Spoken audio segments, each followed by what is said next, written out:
बिस्मिल्लाहिर्रहमानिर्रहीम, अस्सलामुअलैकुम, good morning Lahore. मैं हूँ रुवीज़ा राजपूत। एक नई चमकती महकती मुस्कुराती रंगों भरी सुबह का सलाम।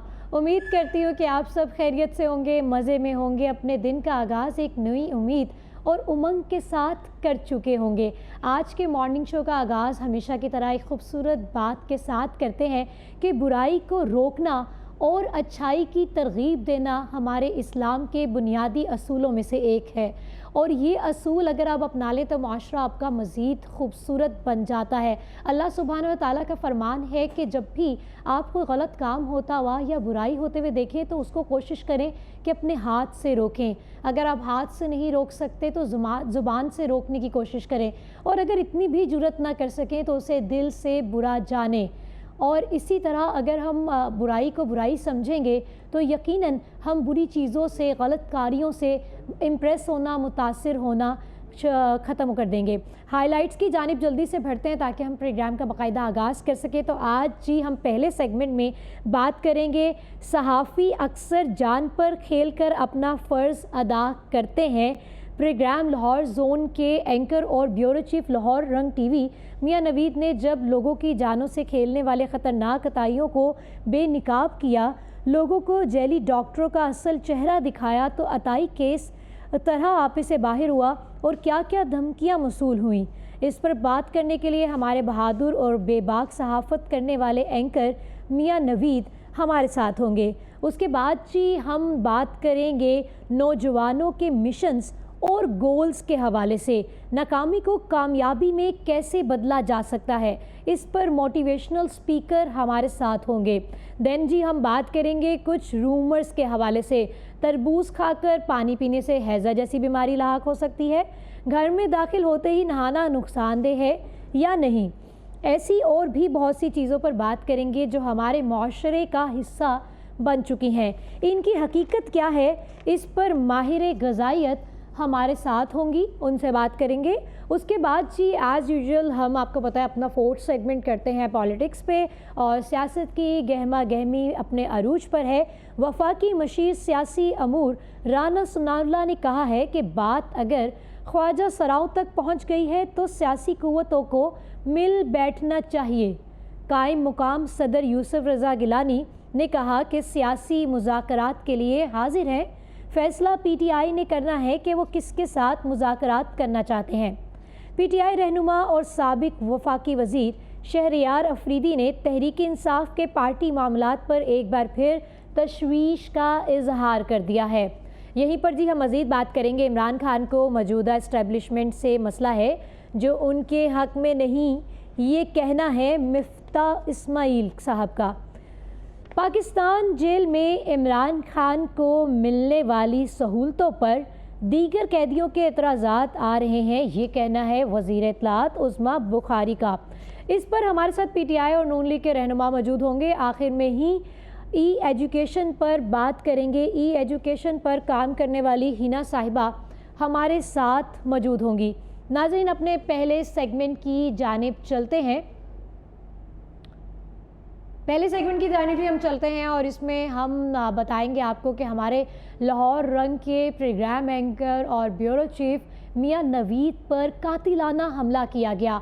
अताई डॉक्टर को पकड़ने के लिए गए, वो जो गलत काम वहाँ पर कर रहे थे, अपनी सर्विसेज दे रहे थे बिल्कुल ही इलीगल, उन सर्विसेज को रोकने के ख़िलाफ़ इन्होंने क्रैकडाउन किया। जब ये वहाँ पहुँचे तो इनके साथ क्या सलूक किया गया, बाकायदा हम इनसे बात करेंगे। अनफॉर्चुनेटली वो अपनी तबीयत की वजह से हमें ज्वाइन नहीं कर सके हैं। हम कोशिश करेंगे कि जी हमारा उनसे कॉल पे रब्ता हो जाए और हम उनको बराह रास्त आपसे उनकी गुफ्तगू करवाते हैं, बल्कि सुनवाते हैं कि वो हमें पूरा वाक़या हमारे साथ शेयर करें कि क्या हुआ था और आखिर वो ऐसे अताई डॉक्टरों को ढूंढ कैसे लेते हैं। आज हम मियाँ साहब से ये भी सवाल करेंगे।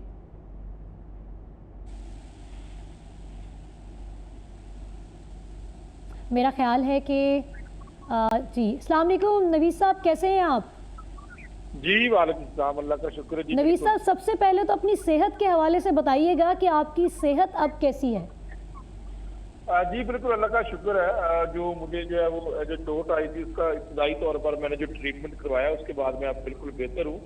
और जो सूरत यही है कि मैं आपको इसके जो है वो एक जो वाकया पेश आया, सबसे पहले तो मैं ये बता देता हूँ, लेकिन मैं यहाँ पर अपने नाज़रीन को ये बताना चाहता हूँ कि मुझ पर कातिलाना हमला किया गया या मुझे मारा गया, सवाल ये नहीं है। सवाल तो ये है कि हम तकरीबन 4 साल से लाहौर के अंदर जो अतायत है उसके खात्मे के लिए भरपूर तरीके से अपना ये प्रोग्राम कर रहे हैं और मुसलसल लोग हमसे राब्ते में हैं। आपका ये भी सवाल मैंने सुना कि लोग मैं कैसे ढूंढ लेता हूँ या मेरी टीम कैसे ढूंढ लेती है। मैं ये आपको बताता चलूँ, क्योंकि एक लंबे अरसे से हम ये प्रोग्राम कर रहे हैं और हमारा मुसलसल लोगों के साथ राब्ता होता है और लोग हमें बताते हैं कि हमारे मरीज के साथ क्या कैसा सलूक हुआ है। तो फिर मजबूरन हम जब लोग हमें कहते हैं तो हम उनकी दादरसी के लिए वहां पर हम जाते हैं और वो लोग भी साथ होते हैं और महकमा सेहत की टीमों को भी बताते हैं कि ये वाकया ऐसे पेश आया। नवीस साहब, यहाँ पर आपने बताया कि लोग ही हमें इंफॉर्मेशन देते हैं और वहाँ पर लोग भी हमारे साथ होते हैं। यहाँ पर मैं एक क्वेश्चन पुट करना चाहती हूँ कि लोग भी अक्सर आपसे बहस स्टार्ट कर देते हैं, मतलब जिस जगह पर आप उन्हीं लोगों की जानें बचाने के लिए जाते हैं जो ऐसे गलत कार्यों का शिकार हो जाते हैं, ऐसे अताइयों के पास जाना स्टार्ट हो जाते हैं, वो भी अक्सर आपसे बहस करते नजर आते हैं। ये लोग कब समझेंगे? रेजा, मैं आपको बताऊं, क्योंकि वो इसमें थोड़ा सा फर्क है कि जो लोग, एक तो ये है कि जिसके साथ हो गया है, जिसका मरीज या तो दुनिया से चला गया है या वो इससे मुतासर है और किसी बड़े अस्पताल में है, किसी सारी डॉक्टर के कार्रवाई की वजह से, गलत ट्रीटमेंट की वजह से वो मुतासर है और वो बर्दाश्त कर रहे हैं और वो किस तरह, एक तो वो बंदा होता है, एक वो लोग होते हैं जो दूसरे लोग हैं जिनके साथ अभी कुछ नहीं हुआ। अच्छा, यहाँ पर लोग वही समझते हैं जिनके साथ कुछ हो जाता है, वो लोग तो समझ जाते हैं, लेकिन जिनके साथ कुछ नहीं होता वो समझते हैं, इनको अपना मसीहा समझते हैं, इनको डॉक्टर समझते हैं, हालांकि ये डॉक्टर नहीं होते। अब मैं लाहौर जैसे शहर के अंदर बात बताता चलूँ कि अब ये बनावा का जो इलाका है, जिधर मैं सूत्र मेल बाजार, जिधर एक हमें इन्फॉर्मेशन मिली कि एक शियान मेडिकल सेंटर है, ये कोई क्लिनिक नहीं था छोटा सा, एक मेडिकल सेंटर था। यहाँ पर डिलीवरी केसेस का भी ट्रीटमेंट किया जा रहा था, कोई डॉक्टर यहाँ पर नहीं था। और ये जो शख्स है, जिस शख्स ने मुझे ईंटें मारी और मेरे पर हमला किया और बाकायदा तौर पर मेरा दांत तोड़ा, जिस शख्स ने, ये जो बंदा है, ये अंडर मैट्रिक आपको मैं बता सकता हूँ, कोई ये डॉक्टर नहीं है, लेकिन यहाँ पर एक बड़ा मेडिकल सेंटर बनाया हुआ है इन्होंने। बड़ा मेडिकल सेंटर जब बनाते हैं फिर डिलीवरी केसेस भी करते हैं, सारा कुछ भी करते हैं, और जब कोई ना कोई केस खराब होता है फिर जो है वो लोग जो हमसे राब्ता करते हैं, फिर हम उनकी दादरसी के लिए उस केस को हाईलाइट करते हैं और कोशिश करते हैं कि पंजाब हेल्थ केयर कमीशन और मुतलका जो जोन का, जो मुतलका टाउन का DDO है, उसको बताकर उसके खिलाफ कार्रवाई की जाए।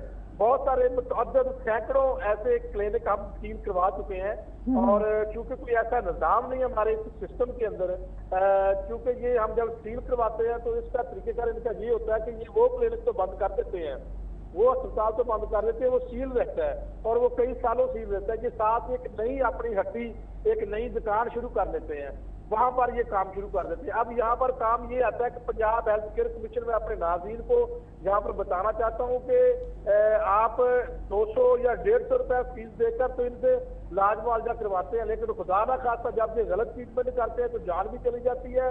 बहुत सारे ऐसे लोग जो गुर्दों के अमराज में मुब्तला होकर डायलिसिस पर चले जाते हैं और उसके बाद फिर बड़े टीचिंग अस्पतालों के अंदर एक तो डायलिसिस करवाते हैं, वो इंतहाई खौफनाक अमल है डायलिसिस करवाना, फिर उसके बाद कैमलकारी पर चले जाते हैं। इसी तरह बहुत सारे ऐसे मरीज है जिनका ट्रीटमेंट गलत कर दिया जाता है, गलत इंजेक्शन लगा दिया जाता है। इससे पिछला जो मैंने एक प्रोग्राम मुल्तान रोड के एक नवाही इलाका वहां पर किया था, वहां पर एक जो है वो एक ताई ने जब एक मरीज को इंजेक्शन लगाया तो एक पूरी साइड मरीज की उधर ही जो है वो 1 सेकंड के अंदर पैरालाइज हुई और वो आज तक बेड के ऊपर वो मरीज है, आज तक बेड के ऊपर। उस मरीज की भी हम बात बने हैं।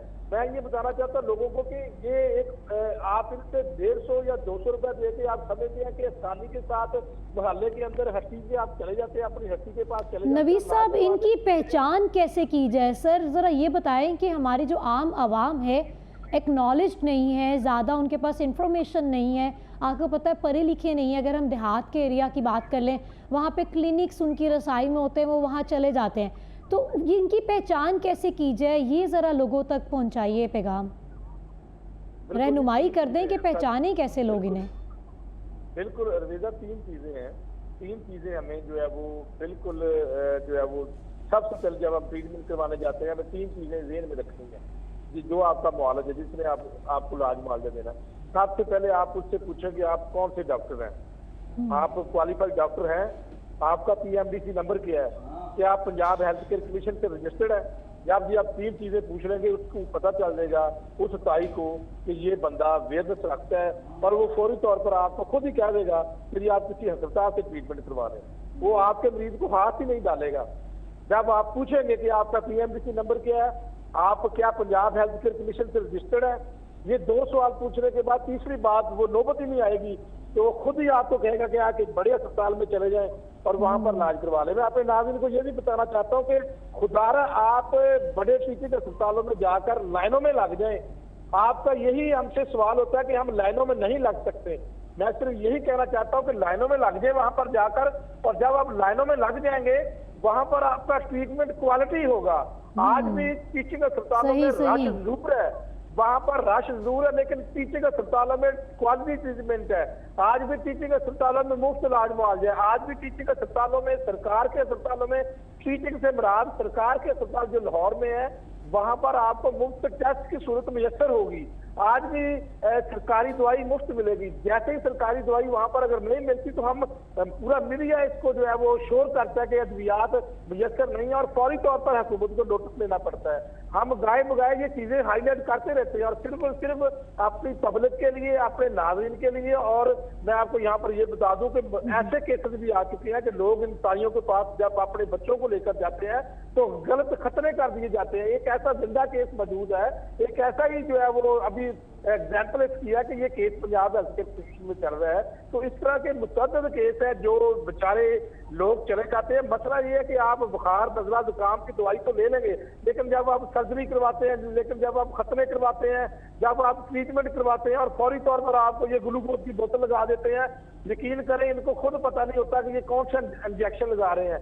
ऐसे ही मैं एग्जाम्पल दूंगा कि ये जो केस है, जिस केस में मुझ पर हमला किया गया, ईंट मारी गई, मेरा दांत तोड़ा गया, इस केस के अंदर मैं आपको बताता चलूं कि इस केस के अंदर हमने एक एग्जाम्पल के तौर पर अपना ही एक बंदा इस ताई क्लिनिक के पास भिजवाया और उससे कहा कि जी, और उसने जाके कहा कि जी मुझे ट्रीटमेंट करें, मुझे ये है। तो फौरी तौर पर उसको इंजेक्शन भी लगाने की कोशिश की गई, फौरी तौर पर उसको ऐसी दवाई दी गई, उसके ऊपर कोई नाम ही नहीं लिखा था। जब मैंने ऊपर जाकर पकड़ा, मैंने कहा ये कौन सी दवाई है, इसके ऊपर क्या लिखा हुआ है, तो बिल्कुल उसको जो उस क्वैक्स को, ताई को इस चीज का नहीं पता था। तो ये एक अलमिया इस वक्त बन चुका है। ठीक है, हमारे पास नवीस साहब ये कौन सा एरिया था जहां भी आपने एग्जाम्पल कोट किया है कि आप ही के टीम का कोई शख्स आपने अंदर भेजा और उनको मालूम ही नहीं था कि वो मेडिकेशन कर क्या रहे हैं? ये एरिया कौन सा था? निशानदही में चाह रही हम अपनी आवाम को करवा दें। बिल्कुल जी, मनामा का एरिया, इसका जो जोन है, लाहौर का जो जोन है, मुश्किल लाहौर जोन में जो सॉरी पहले टाउन थे, अब ये जोन है। लाहौर मुख्तलिफ हिस्सों में तकसीम है। ये वाघा जोन है और सूत्र मिल बाजार एक बहुत बड़ा बाजार है। यहाँ पर और भी बड़े क्वाइट्स हैं। जैसे हम वहां पर पहुंचे तो वो भाग गए थे। एक आधा जो सेंटर जिसको हमने पकड़ा है उन्होंने हम पर हमला किया है। तो मैं ये बता दूं कि एक तो ये है कि अब लोग समझ जाएं, लोगों को अवेयरनेस होनी चाहिए, लोग ये सस्ती की तरफ ना जाएं कि 100 रुपए में, वो 100 रुपए में आपको जहर दे रहा है और आप क्या 100 रुपए में जहर ले लेंगे। लोगों का जब मसला बनता है, लोगों को उस वक्त समझ आती है। यहाँ पर इसी क्लिनिक पर जब मैंने ये विजिट किया और टीमों के साथ यहाँ पर मैं पहुंच जाऊंगा और रेड किया हमने, तो यहाँ पर ऐसे लोग भी थे कि जो हमारे साथ ये बहस कर रहे थे कि मैं पीआईसी में गया हूँ, लेकिन पीआईसी के जो डॉक्टर है उन्होंने मुझे गलत दवाई दे दी। लेकिन ये जो एक क्वाइक है, एक मैकेनिक है, एक जाली डॉक्टर है, इनके साथ मैं तो ये भी यहाँ पर कहूंगा कि जो हताई है इसके साथ डॉक्टर लिखा ना जाए, इनको मैकेनिक कहा जाए। मियां साहब, नवीस साहब, आप तो बखूब अपनी जिम्मेदारियां निभा रहे हैं। What about health commission? Health commission या सिर्फ इन लोगों से इनकी जो ये अतायत है इसके लिए कमीशन लेते हैं ताकि ये कंटिन्यू रख सकें अपने क्लिनिक्स को? क्योंकि देखा जाता है कि कार्रवाइयाँ करवाई जाती हैं, जब भी ये एक्सपोज करते हैं, ये एक्सप्लोर करते हैं तो कार्रवाइयाँ करवाई जाती हैं, उसके बाद सील कर देते हैं मौके पे, फिर दोबारा से अनबैन हो जाता है।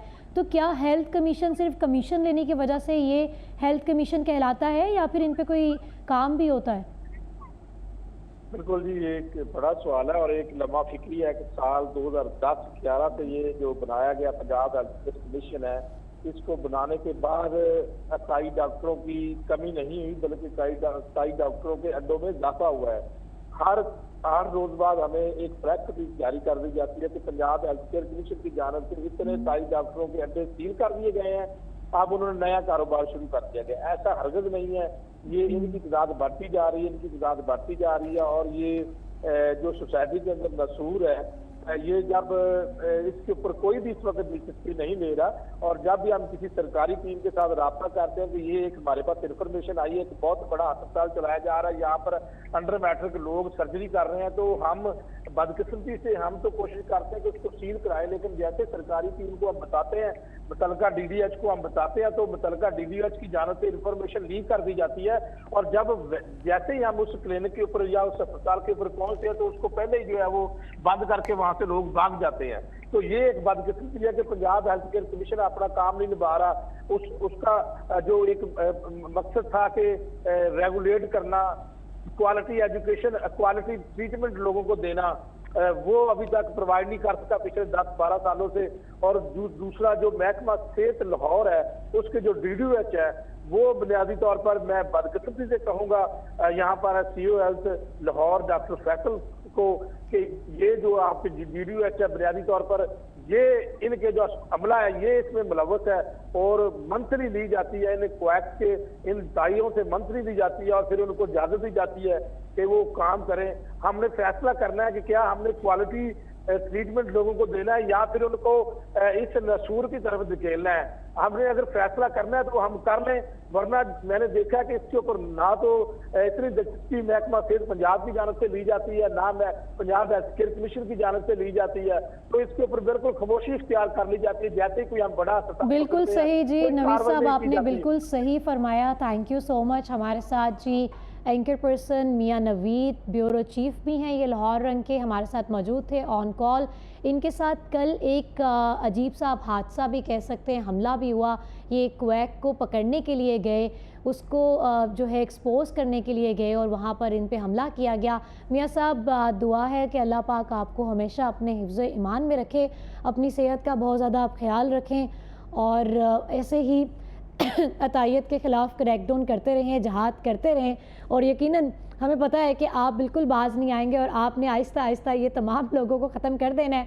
और जहाँ जहाँ लाहौर से बाहर भी जाकर मियां साहब काम कर रहे हैं, जगह जगह से अतायत ख़त्म करने की कोशिश कर रहे हैं, लोग एक्नॉलेज्ड हो रहे हैं, और इंशाअल्लाह वो दिन दूर नहीं है जिस दिन लोग मुकम्मल एक्नॉलेज्ड हो जाएंगे कि जी ये जब भी आप अपने गली मोहल्ले के या फिर इलाके के क्लिनिक्स पे जाएं, तो वहाँ जाके मौजूद डॉक्टर से लाजमी जाने कि भाई आपकी स्पेशलिटी क्या है, आपकी एजुकेशन कहाँ से है, आप जो मेडिकेशन करने लगे हैं उसके क्या फ़ायदे हो सकते हैं, क्या नुकसानात हो सकते हैं, तमाम चीज़ों को जान के मेडिकेशन करवाया करें। हम अपने जी प्रोग्राम को कंटिन्यू करते हैं और अपने नेक्स्ट सेगमेंट की जानिब चलते हैं। बुलंदी, शोहरत और कामयाबी, ये तीनों जी ऐसी चीज़ें हैं जो हर शख्स चाहता है कि उसकी ज़िंदगी का हिस्सा बने, लेकिन अगर कामयाबी की बात करें तो हर कोई अपने मंजिल के हदफ को हासिल नहीं कर पाता। इसको कैसे हासिल करना चाहिए, एक कामयाब शख्स के पीछे क्या उसकी मेहनतें होती हैं और नाकामी की क्या वजूहात बनती हैं। हमारे साथ मोटिवेशनल स्पीकर मौजूद हैं, पीर अब्दुल नासिर साहब। सर अस्सलाम वालेकुम, welcome to the show and good morning. वालेकुम अस्सलाम। कैसे हैं सर आप? बिल्कुल ठीक ठाक। मैं आप लोगों का, लाहौर रंग के चैनल का, तमाम स्टाफ का बहुत शुक्रगुजार हूँ कि आपने आज मुझे मॉर्निंग शो में बुला दिया और मुझे अपने ख्यालात का इज़हार करने का मौका दे दिया। सर सबसे पहले मैं ये जानना चाहती हूँ कि सुस्ती कैसे ख़त्म की जाए, और क्या ज़्यादा सोने से या ख्वाब देखने से ख्वाब सच्चे हो जाते हैं? नहीं, ख्वाब देखने से तो नहीं होता। असल में दो बातें जो बहुत ज़रूरी है एक कामयाब इंसान के लिए, हमने पहले स्टार्ट में बात की कि एक ईमानदारी और एक मेहनत। जो बंदा जो काम करता है, चाहे वो जिस शोबे में भी हो, तो वो काम वो अगर ईमानदारी से करता हो और मेहनत कर रहा हो तो अल्लाह ताला ज़रूर उसमें बरकत डालता है और वो बंदा कामयाब हो जाता है। और ये जो ख्वाब जो लोग देखते हैं कि ऐसा वैसा नहीं होता, और जो कामयाब लोगों को देखते हैं तो उसके पीछे, अभी मैं आपको अपने मिसाल, मैंने जो स्टार्ट लिया मैं 1988 से मैंने लिया है, और मैं एक छोटी सी फैक्ट्री में था। मेरी 1000 रुपये सैलरी थी, पहले महीने मैंने 1000 रुपये ली थी। 1988, आज से 36 साल पहले। और अभी पिछले महीने मेरे कुछ छोटे ईद के बोनस, कुछ इंक्रीमेंट, कुछ इस तरह आके ना, तो आप यकीन करें कि मैंने पिछले महीने 10 लाख रुपए लिए हैं। तो ये 1000 रुपये से 10 लाख रुपए महीने तक जो सफ़र है ना, ये ऐसा नहीं हुआ है। इसके पीछे मेहनत और ईमानदारी है, और अपना एक फ्रेम, अपनी ज़िंदगी को एक फ्रेम रखे कि 24 घंटे मैंने कैसे गुजारने हैं, उसको डिवाइड करें मुख्तलिफ चीज़ों में कि अपने। अच्छा, मतलब इन शॉर्ट ये है कि आपको टाइम मैनेजमेंट आनी चाहिए प्रायोरिटी पे। बिल्कुल बिल्कुल, टाइम मैनेजमेंट बहुत ज़रूरी है, क्योंकि कामयाबी के लिए तो मतलब कि हम अल्हम्दुलिल्लाह मुसलमान हैं, अल्लाह ताला की ज़ात है, अल्लाह ताला से मांगना है। और अल्लाह ताला ने हमें जो बताए कि हम 5 वक़्त नमाज़ पढ़ें, अपना तिलावत करें कुरान पाक की, और मतलब कि दूसरों की मदद करें। देखिए, अल्लाह ताला ने इंसान को अशरफुल मखलूक़ात बनाया है। अभी अशरफुल मखलूक़ात है क्या? वो ये कि देखिए, अगर हम जानवरों को देखते, जानवर भी खाना खाते हैं, हम भी खाना खाते हैं, वो भी बच्चे पैदा करते हैं, हम इंसान भी पैदा करते हैं। लेकिन जो फ़र्क है अशरफुल मखलूक़ात का, वो ये है कि ये दूसरे बंदे के साथ, चरिंद परिंद के साथ, मखलूक़ खुदा के साथ अच्छा करेंगे, भलाई करेंगे। तो उधर से जो लोगों की जो दुआएं निकलती हैं, स्पेशली माँ बाप की मैं ज़िक्र करूँगा कि आजकल नौजवान माँ बाप के साथ उलझ जाते हैं, झगड़े करते हैं, बहस करते हैं। नहीं, उफ़ वला तनहरहुमा, कि आप अपने वालिदैन को उफ़ तक नहीं कहेंगे। तो अब भी जिसको माँ बाप की दुआ लगी वो कामयाब हो गया, और जिसने माँ बाप को मतलब कि खफा कर लिया, नाराज़ कर लिया, उनके साथ बदतमीज़ बदअखलाक़ी से, तो वो लोग मैंने इस दुनिया में देखे अपने लाइफ में। मेरे 57 साल उम्र है, और मैंने मतलब कि एजुकेशन के बाद मुझे 36 साल में नौकरी करता रहा मुख्तलिफ़ इंडस्ट्रीज़ में, और अभी मैं एक बहुत बड़े मल्टीनेशनल कंपनी जो टॉप 10 में है उसमें क्वालिटी कंट्रोल मैनेजर हूँ। आपने बहुत खूबसूरत बात की कि 1000 रुपये से मैंने सफ़र शुरू किया मेहनत का, और अब वो 1.5 लाख पे पहुंच गया है। सर नहीं, मतलब कि पिछले साल 10 लाख मैंने लिए हैं। अरे वाह, 1 मिलियन मतलब 10 लाख में 1 मिलियन लिए है, मतलब उसमें कुछ बोनस थे, कुछ इंक्रीमेंट वगैरह। बयान करें कि आखिर कैसे पॉसिबल हुआ ये? मतलब कि देखिए, मैंने जिधर भी मैंने काम किया ना, मैंने उसको कंपनी का काम नहीं, मैंने अपना काम ज़ाती, मैं उसको अपना काम देखता हूँ कि यार ये काम जो है मेरा पर्सनल है। मतलब कि ये देखिए, ये छोटी सी बात है, अगर आप किसी जगह पे काम कर रहे हैं, एक नल का खुला हुआ है, पानी बह रहा है, आप उसको बंद करें। वैसे तो काम है छोटा, लेकिन ये बहुत बड़ा काम है। इसमें मतलब कि एक क्या कहते हैं कि इसमें अपनाइयत, कह रहे ये जो इदारा है जहाँ पर मैं काम कर रहा हूँ ये मेरा है, ये मेरा है, मतलब कि तब होगा। लॉयल्टी जी, लॉयल्टी की बात कर रहे हैं, बहुत ज़रूरी है, लॉयल्टी बहुत ज़रूरी है। सर 80% ऐसे लोग हैं जो कामयाब नहीं होते, आधी ज़िंदगी तो अपनी ज़िंदगी का मकसद तलाश करने में गुजर जाती है। उनको यही समझ नहीं आता कि वो किस फील्ड के लिए बने हैं और उनको किस फील्ड में जाना चाहिए। उन लोगों को कोई पैगाम दीजिए। वो असल में आजकल जो नौजवान है ना, वो शॉर्टकट मारते हैं, वो दूसरे लोगों को देखते हैं, लेकिन उसने 20 साल 25 साल 30 साल मेहनत करके एक जगह पे, अभी ये जो नौजवान है वो कहते हैं कि 2-3 सालों में मोबाइल में चीज़ें देख के नेट पे निकाल करके, ऐसा नहीं होता। हर चीज़ के लिए एक प्लानिंग होती है, फिर उसका एक बंदा अपनी, मैं आपको कह रहा कि 24 घंटे को अपना एक शेड्यूल बनाए कि भाई मैंने 24 घंटे कैसे गुजारने हैं। वक्त ज़ाया नहीं करना चाहिए। आजकल नौजवान वक्त ज़ाया करके और फिर इम्तिहान के दिनों में आखिरी महीने में उसमें फिर नहीं होता। अभी पूरा 11 महीने आपने क्या काम किया, 11 महीने को वक्त को ज़ाया नहीं करना है और अपने सामने टारगेट रखना चाहिए कि मैंने इस महीने में, इस दिन में, इस हफ्ते में, इस साल में ये करना है, अगले साल मेरा ये टारगेट होगा, तब होगा। जी, इन्होंने बहुत खूबसूरत बात की है कि टाइम मैनेजमेंट बहुत ज़रूरी है। एक शॉर्ट से ब्रेक से वापस आते हैं, stay with us. Welcome back जी, गुड मॉर्निंग वंस अगेन। हमारे साथ मोटिवेशनल स्पीकर मौजूद हैं। अच्छा सर, आप बात कर रहे थे टाइम मैनेजमेंट के हवाले से, यहाँ पर नौजवान नस्ल को क्या पैगाम देना चाहेंगे जो कि आजकल देखा जाता है इश्क मोहब्बत में मुब्तला हो जाते हैं और अपने ट्रैक से हट जाते हैं, वो कैसे काम करेंगे? वो असल में ये कि नौजवानों को चाहिए ना कि अपने ज़िंदगी का एक मकसद बनाए, ज़िंदगी का एक मकसद बनाए और मतलब कि जो और कामयाब लोग हैं तो उनसे सीखे, अपने बड़ों से सीखे और अपने जो बुज़ुर्ग हैं उनसे सीखे, कह रहा उन्होंने ये सफ़र कैसे तय किया है।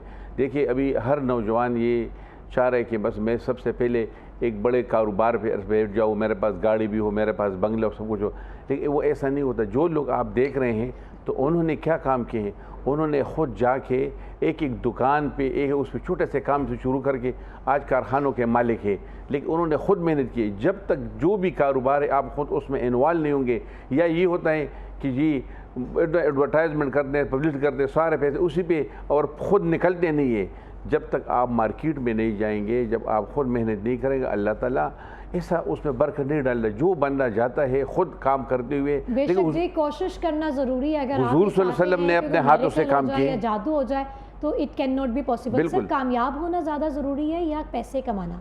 कामयाब होने की डेफिनेशन क्या आपकी नज़र में? कामयाब ये है कि वो बंदा ज़हनी तौर पर पुरसुकून हो। पैसे में तो सुकून नहीं है। कामयाब बंदा वो है जो वो ज़हनी तौर पे वो सुकून में हो।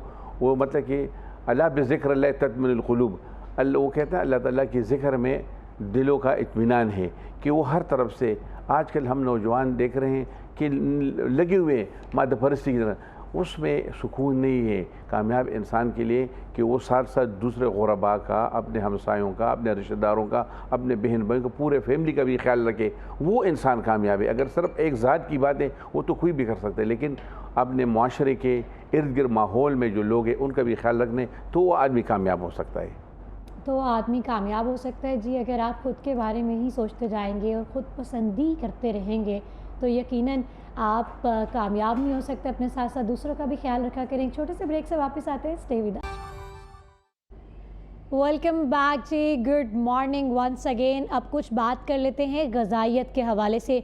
कुछ ऐसी रवायात, कुछ ऐसे जुमले जो यकीनन आपके कभी ना कभी कानों से टकराए होंगे, जैसे कि खरबूजा खाली पेट नहीं खाना चाहिए, उससे डायरिया हो जाता है। तरबूज खा के पानी नहीं पीना चाहिए, उससे हैज़ा हो जाता है। गर्मियों के मौसम में पहली बारिश होने से पहले अगर आम खाए तो दाने निकल आएंगे। अब ये तमाम रवायात सिर्फ स्टेटमेंट्स हैं, रूमर्स हैं, या इसमें कोई सदाकत भी पाई जाती है? इन तमाम पे बात करने के लिए हमारे साथ माहिर ग़िज़ाइयत सबा अरशद साहिबा मौजूद हैं। अस्सलाम वालेकुम जी, गुड मॉर्निंग, कैसी हैं आप? अस्सलाम, मैं ठीक, आप कैसी हैं? I am good. सबा, मुझे सबसे पहले तो ये बताइए, क्या वाकई ये रूमर्स हैं? मतलब अगर हम तरबूज के ऊपर से पानी पिएंगे तो क्या हैज़ा हो जाएगा, या इसी तरह जैसे वो तरबूज को टीका लगा के रंग किया जा रहा है या टेस्ट ऐड किया जा रहा है, उसी तरह ये भी एक रूमर है? बिल्कुल, ये एक र्यूमर है, क्योंकि ये बिल्कुल एक मिथ है, क्योंकि तरबूज जो है वो उसमें खुद ही बहुत ज़्यादा पानी होता है, जैसे कि 92% उसमें जो है वो वाटर होता है। तो अगर हम उसके ऊपर से थोड़ा सा पानी पी भी लेंगे तो इसका कोई भी इतना हमारी बॉडी को नुकसान नहीं होगा, ठीक है। क्योंकि पानी पीने से वैसे भी हमारे जो उस तरबूज की जो अफादियत है, वो हमारे जो न्यूट्रिएंट्स हैं, जो वाटर सॉल्युबल न्यूट्रिएंट्स हैं, वो हमारी बॉडी को ज़्यादा अच्छे से जो है वो अब्जॉर्ब हो सकेंगे। तो बिल्कुल एक र्यूमर है, लेकिन कुछ लोगों में ये ऐसा होता है कि उन लोगों को वो पहले ही कोई इशू होता है, डाइजेस्टिव इशू होता है, पहले ही उनका मैदा ख़राब होता है, तो उस वजह से उनको हैज़ा होने के चांसेस होते हैं। अच्छा सबा, इसी तरह खरबूजे की भी बात कर लेते हैं कि खाली पेट में नहीं खाना चाहिए, उससे डायरिया हो जाता है? नहीं, ये भी बिल्कुल एक र्यूमर है, क्योंकि फ्रूट को जैसे सुबह उठ के नाश्ते में कुछ लोगों के लिए ये होता है कि उनको मसला होता है, लेकिन बेसिकली खाली पेट खाने से ये आप एज आ जो है वो अपना जो है सुबह का जो आगाज़ है वो आप इस एक फ्रूट से कर सकते हैं, इजीली कर सकते हैं, एज अ स्नैक ले सकते हैं, किसी भी टाइम पे आप ले सकते हैं। अच्छा, खाने के फ़ौरन बाद या फल के फ़ौरन बाद पानी पीने से क्या नुकसान होता है? नहीं, बिल्कुल भी नुकसान नहीं होता, बल्कि जैसे कि मैंने जैसे कहा जाता है ना कि खाने के 5-10 मिनट बाद आप पानी पिएं, या मीट में पी लें, या पहले पी लें।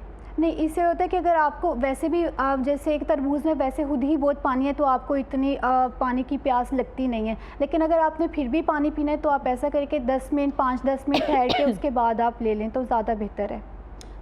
फल खाने का भी कोई मुनासिब वक्त होता है? कोई ऐसा पूरे दिन में ऐसा वक्त जिसमें आपको ज़्यादा उसका फ़ायदा होता है? नहीं, फल सबा साथ साथ मुस्कुरा रही है क्वेश्चन सुन के कि क्या पूछ रहे हैं मुझसे।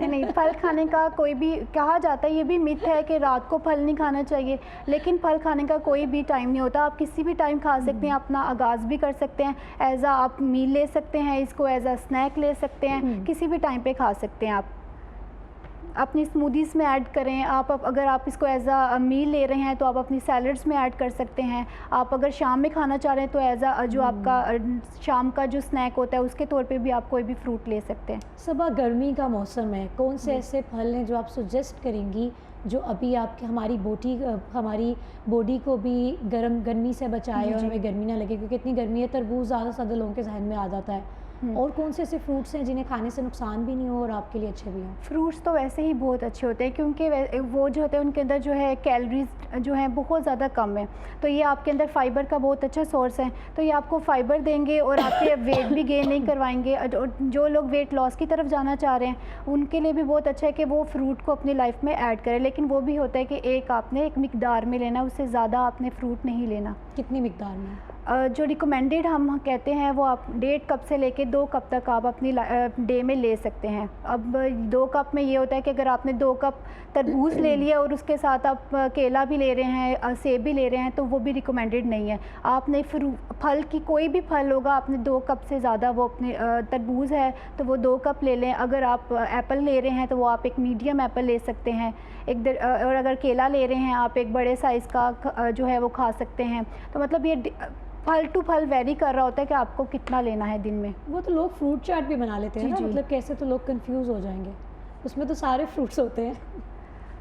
जी फ्रूट चाट में आप सारे अगर फ्रूट ऐड कर रहे हैं तो आप ऐसा करें कि आप 1 कप जो है वो फ्रूट चाट ले सकते हैं आराम से। लेकिन ये होता है कि ये डिज़ीज़ के जिन लोगों को कोई जैसे डायबिटीज़ का इशू होता है, शुगर का इशू होता है, तो उनके अंदर हम ये कहते हैं कि आपने जो है केला नहीं लेना, आपने जिनका ग्लाइसीमिक इंडेक्स ज़्यादा होता है वो वाले फ्रूट हमने अवॉइड करवाने होते हैं। अच्छा, वो अवॉइड करवाने होते हैं जो, अगर आप डायबिटिक पेशेंट हैं तो आप उसमें केला अवॉइड कर सकते जी, हैं। आपने आम अवॉइड करना होता है। अवॉइड करना है। आप उसमें मेरा ख्याल है ग्रेप्स यूज़ कर सकते हैं। जी, ग्रेप्स यूज़ कर सकते हैं। चाट बना रहे हैं, लेकिन वो भी बहुत कम क्वांटिटी में हो, ऐसे 10 से 12 आप दाने डाल सकते हैं उसके। 10 से 12 दाने डाल सकते हैं, और वो भी आपने किसी के साथ शेयर करके खाना है, आपका केले का बाउल रेडी नहीं हो रहा। बिल्कुल। अच्छा, सही हो गया। अच्छा, सबसे अच्छा फ्रूट कौन सा ऐसा है अगर आपने खाना नहीं खाया और आप ऑल्टरनेट सिर्फ फ्रूट ही खा रहे हैं? वैसे तो सारे फल एज एन मैंने आपको बताया मील के तौर पे आप यूज़ कर सकते हैं। हर तरह की ग़िज़ायत पाई जाती है। हर तरह की ग़िज़ाइयत हर फल में जो है विटामिन सी पाया जाता है, विटामिन ए पाया जाता है, फाइबर का बहुत अच्छा सोर्स है हमारे, ठीक है। मैग्नीशियम, पोटाशियम कोलेस्ट्रॉल को ये लो करते हैं, हमारा जो है ये ब्लड प्रेशर के लिए बहुत अच्छे हैं, हमारे हार्ट के लिए बहुत अच्छे हैं। सारे ही फ्रूट्स में तकरीबन सारी ही अफादियत हैं, इसलिए आप इसको एज अ मील कोई भी फ्रूट हो आप यूज़ कर सकते हैं। अच्छा सबा, एक और रूमर जो है हमारा मोस्ट अवेटेड है कि क्वेश्चन करना था कि पसीना अगर आया हो आपको, जी। जैसे आप स्वेटिंग हो रही है, आप बाहर से आए, तो नहाना नहीं चाहिए, उससे आप बीमार हो जाएंगे। नहीं, ये भी एक रूमर ही है, क्योंकि जैसे ही आप एक्सरसाइज करते हैं, आपको बहुत ज़्यादा पसीना अगर आया तो आप जैसे ही नहाते हैं, एक तो बैक्टीरिया आपकी बॉडी में जो ऊपर लगे हुए हैं स्वेटिंग की वजह से आए हुए हैं, तो नहाने से एक तो वो भी वॉश आउट हो जाएंगे, आप बीमारियों से बच जाएंगे। लेकिन यह है कि बहुत ठंडे पानी से नहीं नहाना चाहिए, आपको एक्सरसाइज के बाद कोई ऐसे वार्म बाथ लेना चाहिए, या फिर आप थोड़ा सा नॉर्मल वाटर के साथ आप नहाएं, तो उससे ये होता है कि आपके मसल्स भी रिलैक्स हो जाते हैं, आप एक अच्छा भी फील करते हैं। तो ये भी एक मिथ ही है। अच्छा, जहाँ पर आपने डायबिटिक पेशेंट के हवाले से बताया, इधर ही हम लोग ब्लड प्रेशर के पेशेंट्स के हवाले से भी बात कर लेते हैं कि उनको सीज़न वाइज कौन से ऐसे फ्रूट्स हैं जो लेने चाहिए और कितनी मिकदार में लेनी चाहिए। अच्छा, अगर हम ये ब्लड प्रेशर के पेशेंट्स की बात करें तो वो भी सारे फ्रूट्स तो ले सकते हैं, लेकिन ये होता है कि सब लोगों के लिए यही होता है कि जो मौसमी फ्रूट्स हैं उनका ही इस्तेमाल करें। जो बेमौसम के फ्रूट होते हैं वो आपको कहीं ना कहीं नुकसान देते हैं, इसलिए जो भी मौसमी फ्रूट है वो एक मिकदार में इस्तेमाल कर सकते हैं, और वही सबके लिए रिकमेंडेड है कि 2 कप तक वो इस्तेमाल कर सकते हैं फ्रूट। लेकिन बस ये जैसे डायबिटिक पेशेंट्स हैं उनके अंदर हम ये कम करवा देते हैं फ्रूट की, क्योंकि शुगर उसमें फ्रूट में इटसेल्फ फ्रुक्टोज होता है, तो इस वजह से शुगर वाले पेशेंट्स के लिए ये हम रिकमेंड नहीं करते। अगर यहाँ पर हम बात करते हैं, मेरा वैसे सवाल है आपसे कि जो डॉक्टर्स होते हैं या स्पेशलिस्ट होते हैं वो सजेशंस देते हैं, खुद भी रूल्स फॉलो करते हैं, आपका पसंदीदा फ्रूट कौन सा है, और क्या आप भी ये रूटीन को फॉलो करती हैं? कोशिश तो करते हैं कि हम भी ये रूटीन फॉलो करें, क्योंकि आपको पता है कि एक जो हमारी रूटीन है उसमें स्नैक्स भी होने चाहिए, 3 प्रॉपर मील्स होने चाहिए, तो हम खुद भी कोशिश करते हैं कि ये फॉलो करें, और जितना फ्रूट रिकमेंडेड है उतना ज़रूर लें, क्योंकि उसी से आपको बेसिकली फ़ाइबर अच्छा आ रहा होता है, विटामिन्स अच्छे आ रहे होते हैं। तो अच्छा है कि मल्टी विटामिन्स लेने से अच्छा है कि अगर जितना अच्छा आप अपने फ्रूट से या फूड से ले सकते हैं, डाइट से ले सकते हैं, उतना अच्छा है कि आप वहाँ से लें। बहुत अच्छी इन्होंने खूबसूरत बात की है कि मल्टी विटामिन्स लेने से अच्छा है कि आप फ्रूट्स खा लें कि कुदरत का निज़ाम है कि वो फल अगर वहाँ पर जो निकलते हैं तो डेफ़िनेटली वहाँ के लोगों के लिए ज़्यादा अच्छे हैं। ये यहाँ पर आके कोई इस्तेमाल करेगा तो उनके लिए भी बेटर है। नहीं नहीं, बेटर है फल किसी भी हालत में हो, कहीं से भी आए, वो हमारे आज लिए हमने रूमर्स की बातें करनी है ना, इस तरह के सवाल ही आएंगे। जी, तो वो फल किसी भी तरह से हम खाएं, वो कहीं से भी आए हों, वो हमारे लिए अच्छे ही हैं।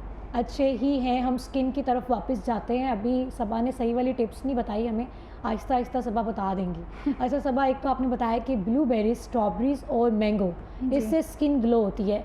कौन सा ऐसा फ्रूट है जिससे कि जिस पर अगर आपके स्कार्स हैं फेस पे, निशान बने हुए हैं, इन सबको भी रिमूव किया जा सकता है फ्रूट से? कुछ लोग फ्रूट के जैसे छिलके हैं उनको फेस पे लगाते हैं। बिल्कुल, ये कहा जाता है बल्कि कि जैसे कोई भी फ्रूट आप खा रहे हैं उसका जो छिलका होता है वो आप अपने फेस पे रब कर लें तो आपकी स्किन ग्लो करती है। तो ये होता है क्योंकि ज़्यादा जो ये र्यूमर नहीं है बेसिकली, ये थोड़ी मतलब ग्लो के अंदर वो ज़रूर हेल्पफुल करेगी क्योंकि उसके अंदर न्यूट्रिएंट्स हैं, फाइबर है बहुत अच्छी मिकदार में, जो कि हमारी स्किन को वैसे तो शायद प्रोडक्ट से ना मिल रहा हो, तो वो उसके छिलके से मिल जाएगा न्यूट्रिएंट्स, तो वो हमारी स्किन में को ग्लो करेगा। जो बच्चे फ्रूट्स नहीं खाते उनके पेरेंट्स के लिए क्या पैगाम है, कैसे उनको खिलाया फ्रूट्स जाए? अगर वो इस तरह रॉ फॉर्म में नहीं खा रहे तो उनको जैसे स्मूदीज़ में ऐड करवा दें, सीरियल्स में ऐड करवा दें, ओट्स के साथ अगर आप योगर्ट और साथ में कोई भी फ्रूट ऐड करके बच्चे को दे रहे हैं वो बहुत ज़्यादा बेनिफिशियल है। तो मतलब किसी भी फॉर्म में आपने उनको फ्रूट देना है। फ्रूट जूस जो है वो बच्चे पी सकते हैं, वैसे हम कहते हैं कि फ्रूट जूस की जगह आप एक पूरा जो है फल खाना जो है वो ज़्यादा अच्छा है, क्योंकि फ्रूट जूस में बहुत ज़्यादा शुगर हो जाती है। 3 सेब मिला के 1 गिलास जूस निकलेगा, तो फिर यह है कि वो आपकी जो है ज़्यादा हो जाएगा आपके लिए, आपकी जितनी आपकी रिकमेंडेड है उससे ज़्यादा हो जाएगा। तो इस वजह से आप रॉ फॉर्म में ही यूज़ करें, लेकिन बच्चों के लिए आप डिफरेंट चीज़ों में ऐड करवा दें। जूसेस की फॉर्म में भी कन्वर्ट कर सकते हैं। सबा, जो फ्रूट्स को स्टोर कर लिया जाता है जी। उनकी गजाइत में कोई कमी आ जाती है, वैसे ही रहते हैं? नहीं, बिल्कुल गजाइत में कमी आती है, क्योंकि जितना आप फ्रेश फ्रूट खाएंगे उतना ज़्यादा आपको लिए फ़ायदेमंद है।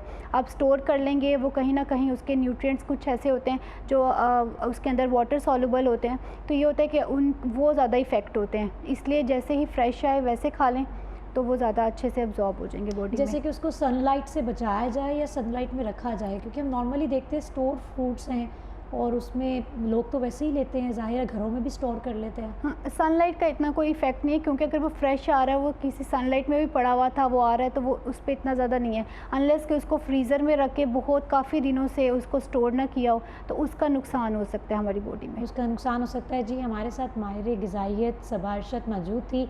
बहुत ही अच्छी प्यारी प्यारी बातें इन्होंने की हैं और उन्होंने बाकायदा हमें बताया कि ये तमाम बातें रूमर्स हैं, लेकिन आप अपनी स्किन को कैसे ग्लो कर सकते हैं वो यकीनन आपने सुन लिया होगा और लिख भी लिया होगा। तमाम लड़कियां देखने वाली सुनने वाली जी अपनी डायरी में नोट डाउन कर लें कि मैंगो, स्ट्रॉबेरी एंड ब्लूबेरीज़, ये तमाम चीज़ें खाने से, अपनी ज़िंदगी की रोज़मर्रा ज़िंदगी का हिस्सा बनाने से आपकी जो स्किन है वो ग्लो करती है। एक शॉर्ट से ब्रेक से वापस आते हैं और नेक्स्ट सेगमेंट की तरफ आपको लेकर जाते हैं। Stay with us. Welcome back जी, गुड मॉर्निंग वंस अगेन। कुछ बात कर लेते हैं अब सियासत की। वैसे हम अगर मज़ीद आगे बात करें तो आपको पता है कि हाइलाइट्स में तो ख़बरों में बानी पीटीआई ही हमेशा जीनत बने रहते हैं। यहाँ पर हम बात करेंगे यूसुफ रज़ा गिलानी, राना सुनावला, उज़मा बुखारी और मिफ्ताह इस्माइल के बयान के हवाले से कि उन्होंने पीटीआई के बारे में क्या क्या कहा है। बयानात हम मज़ीद तफसील में हमारे साथ जो मेहमान होंगे उन बयानात के हवाले से हम बात करेंगे और साथ ही शहरियार अफरीदी के बारे में भी बात करेंगे कि क्या वो पीटीआई से नाराज़ नज़र आते हैं, उनकी नाराज़गी की क्या वजह है और आखिर उन्होंने एक बार फिर से एक अजीब सा कुछ आप कह सकते हैं सीक्रेट टाइप का जो बयान दिया है, उसके पीछे क्या राज है। हमारे साथ इस वक्त कॉल पे जी मौजूद है राना एहसन शराफत साहब, रहनुमा है ये जी मुस्लिम लीग नून के। अस्सलाम वालेकुम सर। अस्सलाम वालेकुम, क्या हाल है आपका? ठीक है sir, all good morning sir. बयानात काफ़ी सुनने को मिल रहे हैं। राना सुनावला के बयान पर हम यहाँ पर बात कर लेते हैं कि जी वो मुज़ाकरात के हवाले से कह रहे हैं कि बात अगर ख्वाजा सराओं तक आ गई है तो पीटीआई को चाहिए कि मुज़ाकरात मिल बैठ के कर लेने चाहिए। क्या कहेंगे इस हवाले से? देखिए, जो आपने बयान दिया दो चलते हैं, कहने का मतलब ये है कि अगर उनके जो लीडरान है या कारकुनान है, अब वो ये इल्जाम लगा रहे हैं कि पाकिस्तान पे हमले कर रहे हैं। तो उनको चाहिए बेहतर है कि लाइक उनके लिए भी और अपने लिए भी तो बैठ कर बाद में तो बात कर लें, और हमारे दरवाजे तो हमेशा जो है वो मुलाकात के लिए खुले हैं। तो और डेफिनेटली मुलाकात से जो है वो पॉजिटिव हल निकलता है, और जो मुल्क के लिए भी बेहतर होगा और पाकिस्तान के लिए भी बेहतर होगा और माशी के लिए बेहतर होगा। सर अगर आप ज़रा सा स्टिल बैठें तो मुझे आवाज़ आपकी क्लियर आ जाएगी। आवाज़ कुछ कम आ रही है। जी मैं ये कह रहा था कि मैं ये कह रहा था कि अगर पीटीआई के कारकुनान और निजाम अब ये इल्जाम लगा रहे हैं क्योंकि बात की अगर आ गई है, तब उनको चाहिए कि वो टेबल में बैठ कर डिस्कशन कर लें, और वो पाकिस्तान के लिए भी अच्छा है, पाकिस्तान की मैशत के लिए भी लाइक वो पाकिस्तान के लोगों के लिए भी जो एहतजाज है जो मौला जट की सियासत उन्होंने की हुई है, इसका कहीं ना कहीं इस्तेमाल होना चाहिए।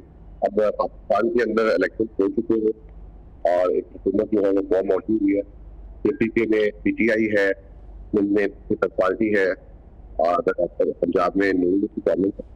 तो अब अपने अपनी जो कारकर्दगी तो जो है वो हमें 5,000 वोट मांगनी चाहिए।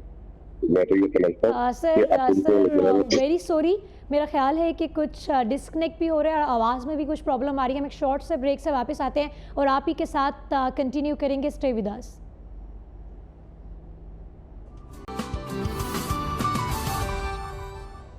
वेलकम बैक जी। अब मेरा ख्याल है कि हम लोग कॉल पे बात कर रहे थे राना एहसन शराफत साहब से और आवाज़ क्लियर नहीं आ रही थी। सर आप मुझे सुन पा रहे हैं? आवाज़ आ रही है आपको? जी बिल्कुल आवाज़ आ रही है। जी सर आप बता रहे थे हमें राना सनाउल्लाह के बयान के हवाले से। जी मैं ये कह रहा था कि जैसे ने बयान किया है कि जैसे उन्होंने कहा कि तो पीछे चाहिए कि वो मुज़ाकरात टेबल पर आ जाए और वो क्लियर करें उन्होंने जो है वो रियासत के साथ मुज़ाकरात करने के हुकूमत ताकि जो इमाम की खत्म हो सके, और उनके जो लीडरान और कारकुनान इस तरह के जो ताने मार रहे हैं और लाइक इल्जाम लगा रहे हैं, अब उनको चाहिए कि ये हिजाज की और मौला जट की जो सियासत है वो खत्म करनी चाहिए, और अब तो पाकिस्तान को एक तरफ जो है वो जाना चाहिए। अब 8 फरवरी के जिन्होंने इलेक्शन में जो है वो गवर्नमेंट फॉर्म हो चुकी है, अब अपनी अपनी कारकर्दगी दिखानी चाहिए केंद्र गवर्नमेंट को भी, पंजाब गवर्नमेंट को भी और सिंध गवर्नमेंट को भी, काफी गवर्नमेंट और आवाम के लिए आसानी पैदा करनी चाहिए। जी हमें स्टूडियोज़ में ज्वाइन किया है पीटीआई के रहनुमा मलिक नदीम बारा साहब ने। Sir welcome to the show. अस्सलाम वालेकुम सर, कैसे मिजाज हैं? ठीक ठाक हैं सर। यहाँ पर हम बात कर रहे हैं अभी राना सनाउल्लाह के बयान के हवाले से कि वो कहते हैं कि बात अगर ख्वाजा सराओं तक पहुँच गई है तो तमाम सियासी क़ुव्वतों को मिल बैठना चाहिए और मुज़ाकरात करने चाहिए। अगर बानी बीटीआई समझते हैं कि वो तमाम चीज़ों को हाईजैक करके वो दोबारा से ठीक कर लेंगे तो मामलात इस तरह से हल नहीं होंगे, इस तरह सियासी निशान ख़त्म हो जाएगा, तो वो इस हवाले से क्या कहेंगे? सबसे पहली बात तो ये है कि हमारा एक जमहूरी मुल्क है और यहाँ रवायात हैं, यहाँ आइन और कानून मौजूद है। उसके ऊपर जब इलेक्शन होता है तो लोगों की होप होती है कि हम अपनी मर्ज़ी से कोई भी हुकूमत जो है ना बनाएं, अपना पसंदीदा लीडर लें। और उसमें आपने देखें कि जब इलेक्शन हमने पंजाब से वफाक से हमारी खुद हुकूमत ख़त्म हुई है सब, उसके बाद बिल्कुल हम पुरअमन हर जगह पे हमने अगर एहतजाज भी किए हैं, पुरअमन किए हैं, और जिस जगह पे भी कोई लेकिन बदकिस्मती ये है कि चलें जो भी इन्होंने कर लिया, पार्टी ख़त्म की, हमारे लीडर को अंदर किया, उसके बाद जो इलेक्शन लड़ रहे थे वो हल्के में मौजूद लोग नहीं थे, कंपेन करने नहीं दी जा रही थी, और जो यहाँ तक औरतें बच्चे जो कंपेन करते थे उनको भी पकड़ लिया जाता था। इसके बावजूद 8 फरवरी को आवाम ने एक फ़ैसला दे दिया और फिर 9 फरवरी को किसी और ने उस फैसले को चेंज करना शुरू कर दिया। तो हम किस तरफ जा रहे हैं? मतलब कि नौजवानों को हम क्या मैसेज दे रहे हैं कि हमने जो है वो डंडे के ज़ोर से अब मुल्क को चलाना है? एक तो वो बहुत जो जुल्म हुआ है 9 फरवरी को। सर आपने 8 फरवरी की बात की कि अवाम ने फ़ैसला दे दिया है, यहाँ पर हम राना साहब आप हमें सुन रहे हैं? जी मैं सुन रहा हूँ। राना साहब 8 फरवरी को मलिक साहब कह रहे हैं अवाम ने फ़ैसला दे दिया है, और 9 फरवरी को वो फैसला तब्दील कर दिया गया है। क्या आपके चाहने वाले कम हैं? मेरी बहन, ये देखिए, जो है सियासत पे सियासत की जा रही है। अब इसके सवाल के जवाब में मैं ये कहूँ कि 2018 जुलाई में भारतीय सिस्टम जो बताया गया था वो अपने एक जो है महबूब लीडर को लाने के लिए किया गया था। तो क्या नदीम खान साहब उसकी मेरी बात से जो है मुतफिक होंगे? बात यह है कि अगर आपने मुल्क को आगे की तरफ लेके चलना है तो हमें आगे की तरफ चलना पड़ेगा।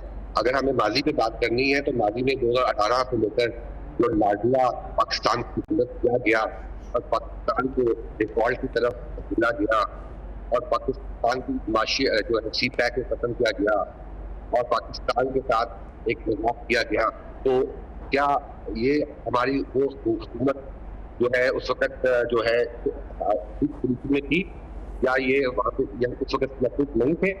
तो मैं उनको गुजारिश करूंगा कि बोलने के लिए मवाद और आवाम को सुनाने के लिए हमें मौला जट की सियासत खत्म करनी चाहिए, हमें आगे की तरफ बढ़ना चाहिए। की सियासत ये इनकी जानिब से है या आपकी जानिब से? मैं इनकी राना साहब की बात सुन रहा हूँ तो ये बिल्कुल ये गलत बात कर रहे हैं। CPEC तो अब 2 साल में खत्म हुआ है। उसके अलावा हमेशा जब आप मैं पार्लियामेंटेरियन रहा हूँ, मैं MP रहा हूँ, तो जब पंजाब हुकूमत शहबाज शरीफ छोड़ के गया, एक मिनट मेरी बात सुन लें, जब पंजाब हुकूमत शहबाज शरीफ छोड़ के गया तो अगले महीने की देने के लिए तनख्वाहें हमारे पास मौजूद नहीं थी और जो ठेकेदार माफिया उनको ये चेक दे के गए, राना साहब जवाब सुन ले। राना साहब 40 अरब रुपए के इन्होंने चेक दिए हुए थे ठेकेदारों को और वो चेक अकाउंट में 1 रुपया भी नहीं था और आखिर में ये स्टेट बैंक से 40 अरब रुपया लेके मुल्क वो तनख्वाहें दे के गए हैं। तो ये मुल्क को तो बिल्कुल पंजाब को बिल्कुल कंगाल था मुल्क में। और मईशत जो है ये आप इंटरनेशनल रिपोर्ट निकाल के देख लें, इमरान खान के दौर में कोरोना भी आया, इंडस्ट्री चली है, उसके बावजूद इतनी मतलब कोरोना के हालात पूरी दुनिया में मईशत गिरी है, लेकिन पाकिस्तान में इमरान खान ने मईशत संभाली है। ये तो अब इंटरनेशनल रिपोर्ट आ चुकी है। बाकी ये जो बात करते हैं 2018 में ऐसे हुआ, ये मेरे साथ ले आए फॉर्म 45 2018 के भी ले, अभी भी ले, उस वक्त भी अब वफाक से हमारी 8 सीटें कम की गई हैं और वो देखे ना, ख्वाजा आसफ वो खुद मान रहा है कि मैंने वो हारा था 8000 वोट से और उस्मान डार जीता था, उसको जीते को हराया गया रातों रात। ये उस वक्त भी हमारी सीटें, क्योंकि इमरान खान ये नहीं चाहते थे कि पूरी पावर के साथ आए और इसीलिए इन्होंने 2018 में भी हमारी सीटें कम की थी। आप मुझे बताएं कि 17, इससे ज्यादा बदकिस्मती की क्या बात है कि 17 सीटों वाला जो बंदा है वो अब हुकूमत चला रहा है। पार्टी के कुछ लोग उठ के फिर बयानात ऐसे देना शुरू कर देते हैं कि जी इसमें फॉर्म 45 में या 47 में तब्दीली की गई है। बारा साहब का कहना है नहीं बहन, ऐसा कुछ भी नहीं है। लाइक कोई तब्दीली नहीं की गई। जो रिजल्ट आए हैं वो मनो मन हमने तस्लीम की है। 2018 में इनकी KPK गवर्नमेंट बनी थी वो भी हमने एक्सेप्ट की, आज इनकी KPK में गवर्नमेंट बनी है वो भी हमने। ये राना सनाउल्लाह को भी बताएं ना, यही कि ये जो आप बात कर रहे हैं राना सनाउल्लाह को ये बताएं, आप आपके बेशुमार लीडर हैं उनको भी ये बताएं कि आप सही हैं, वो गलत कह रहे हैं। अच्छा जी बिल्कुल, डेफिनेटली बताएं। जी एहसन साहब बताइए। जी जिसकी तरफ वो इशारा कर रहे हैं वो भी ठीक है और जो मैं कह रहा हूँ वो भी ठीक है कि मैं खुद इस 2024 के इलेक्शन का मैंने इलेक्शन लड़ा और मैंने इलेक्शन लूज कर लिया। मैंने आप जो है वो पूरे दिल के साथ आपका नतीजा जो है कबूल किया। हालांकि आपका जो कैंडिडेट था वो कहीं भी नजर नहीं आ रहा था, एक अननोन था, क्योंकि आवाम के फैसले को हमने मनोवन तस्लीम किया। तो मैं तो खुद जो है लाइक आपके सामने मौजूद हूँ, तो मेरा नहीं ख्याल कि इलेक्शन में कोई धांधली हुई। मेरे पास फॉर्म 45 मौजूद है, 12,380 वोट से मैं जीता हुआ हूँ। कि कोई धांधली नहीं हुई है। नहीं वही मैं कह रहा हूँ ना, मैं इलेक्शन लड़ा हूँ, मैं हल्के में नहीं था, मैं अपनी मफरूरी में इलेक्शन लड़ा हूँ और मेरे पास फॉर्म 45 मौजूद है, ट्रिब्यूनल में जा चुका हूँ, 12,380 वोट से मैं जीता हुआ हूँ। आप आए ना, मेरे मुखालिफ कैंडिडेट को कहीं भी लेके आ जाए। एहसन साहब वैसे जहाँ तक इसकी अगर हम धांधली की बात करें तो दोनों साइड की फेवर में तो मैं कोई बात नहीं करी, लेकिन इस हवाले से आप क्या कहेंगे कि क्या ये हिस्ट्री के पहले इलेक्शंस थे जिसके नताइज आने में 2 दिन 3 दिन 4 दिन इतना टाइम लग गया? अभी तक लगे हुए हैं इनके आरो, अभी केस इलेक्शन थी जो पूरी नहीं हो रही थी। ट्रिब्यूनल में रिकॉर्ड ले जाने के लिए अभी भी 2 नंबरियां कर रहे हैं। देखिए, हम तो खुद इलेक्शन में थे, ये तो अब इंतजामिया जाने और इंतजामिया का काम जाने। 2018 में भी आरटीएस से बैठा था, तो मेरा ख्याल 2 दिन के बाद ही यहाँ पे 3 दिन के बाद ही उस वक्त भी हमारी सीटें कम की गई थी।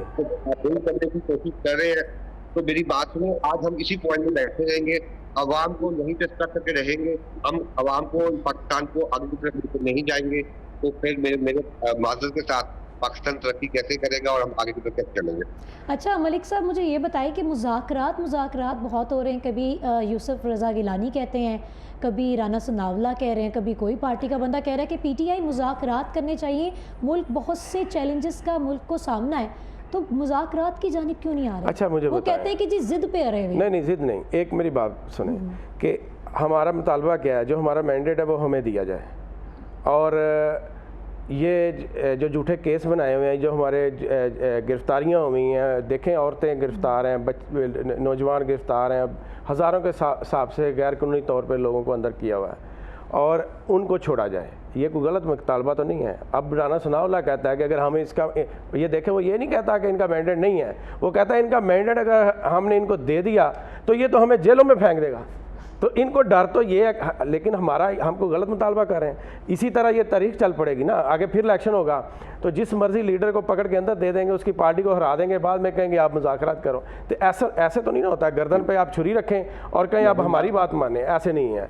इंशाल्लाह इमरान खान पहले भी डटा हुआ था, अब भी डटा हुआ है। जब तक हमारा मैंडेट हमें पूरा ये नहीं देते, हम तो अदालतों में चले गए ना, ट्रिब्यूनल में हमारे केस लग गए हैं सबके, और इंशाल्लाह में इंसाफ की तवक्को है। ये जो टिकटॉकर वज़ीर आला बनी है, ये भी हारी हुई है, ये भी इंशाल्लाह फारग होगी ट्रिब्यूनल से, तो इनकी पंजाब की हुकूमत जाएगी, इनकी वफाक की हुकूमत जाएगी। आप देखेंगे। राना सनावला ने अपने बयान में मजीद ये भी कहा है कि बानी पीटीआई को अगर सज़ा ना भी मजीद मिली और वो मुकम्मल ना कर सके, रहाई हो जाती, तो उन्हें सबक ज़रूर मिलेगा कि जैसे ताकि वो नेक्स्ट 9 मई जैसे वाक़यात ना करें। इस बयान के हवाले 9 मई तो एक आप देखें ना, आप ये वाज़ेह हो गया है कि 9 मई जो है ना एक बहाना है।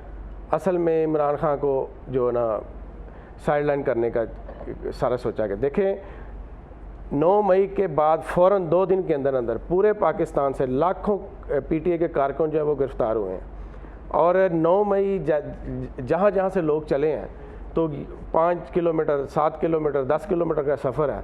तो आप मुझे बताएं कोई ऐसी है कि वहाँ कोई पुलिस वाला नहीं है, वहाँ कोई फ़ौज नहीं है, और जो हम कहते हैं, हम मुतालबा करते हैं कि जो वहाँ की फुटेज है वो लाएं सामने दुनिया के, कि जो पहले कौन लोग थे जिन लोगों ने लोगों को वर्गलाया, अंदर लेके गए वो, और वो इस तरह मारदाड़ की, आग लगाई, वो लोग, उन लोगों की फुटेज क्यों नहीं लाते? लाएं।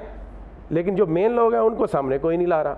ये एक बहाना था, लेकिन इंशाल्लाह आप देखेंगे कि पीटीआई को मैंडेट जो है ना वो मिलेगा इंशाल्लाह।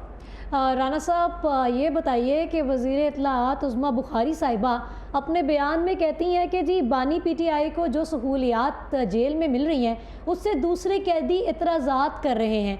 तो मेरा सवाल यहाँ पर ये है, इवन आवाम का भी सवाल है कि ये कैदी कौन है, और यही कैदी या ये वो लोग उस वक्त कहाँ थे जब, अगर हम बात करें नवाज शरीफ साहब या उनकी पार्टी के कुछ लोग जेल में थे, तो क्या तब इस तरह की दीगर सहूलियात मुयस्सर नहीं थी उनको?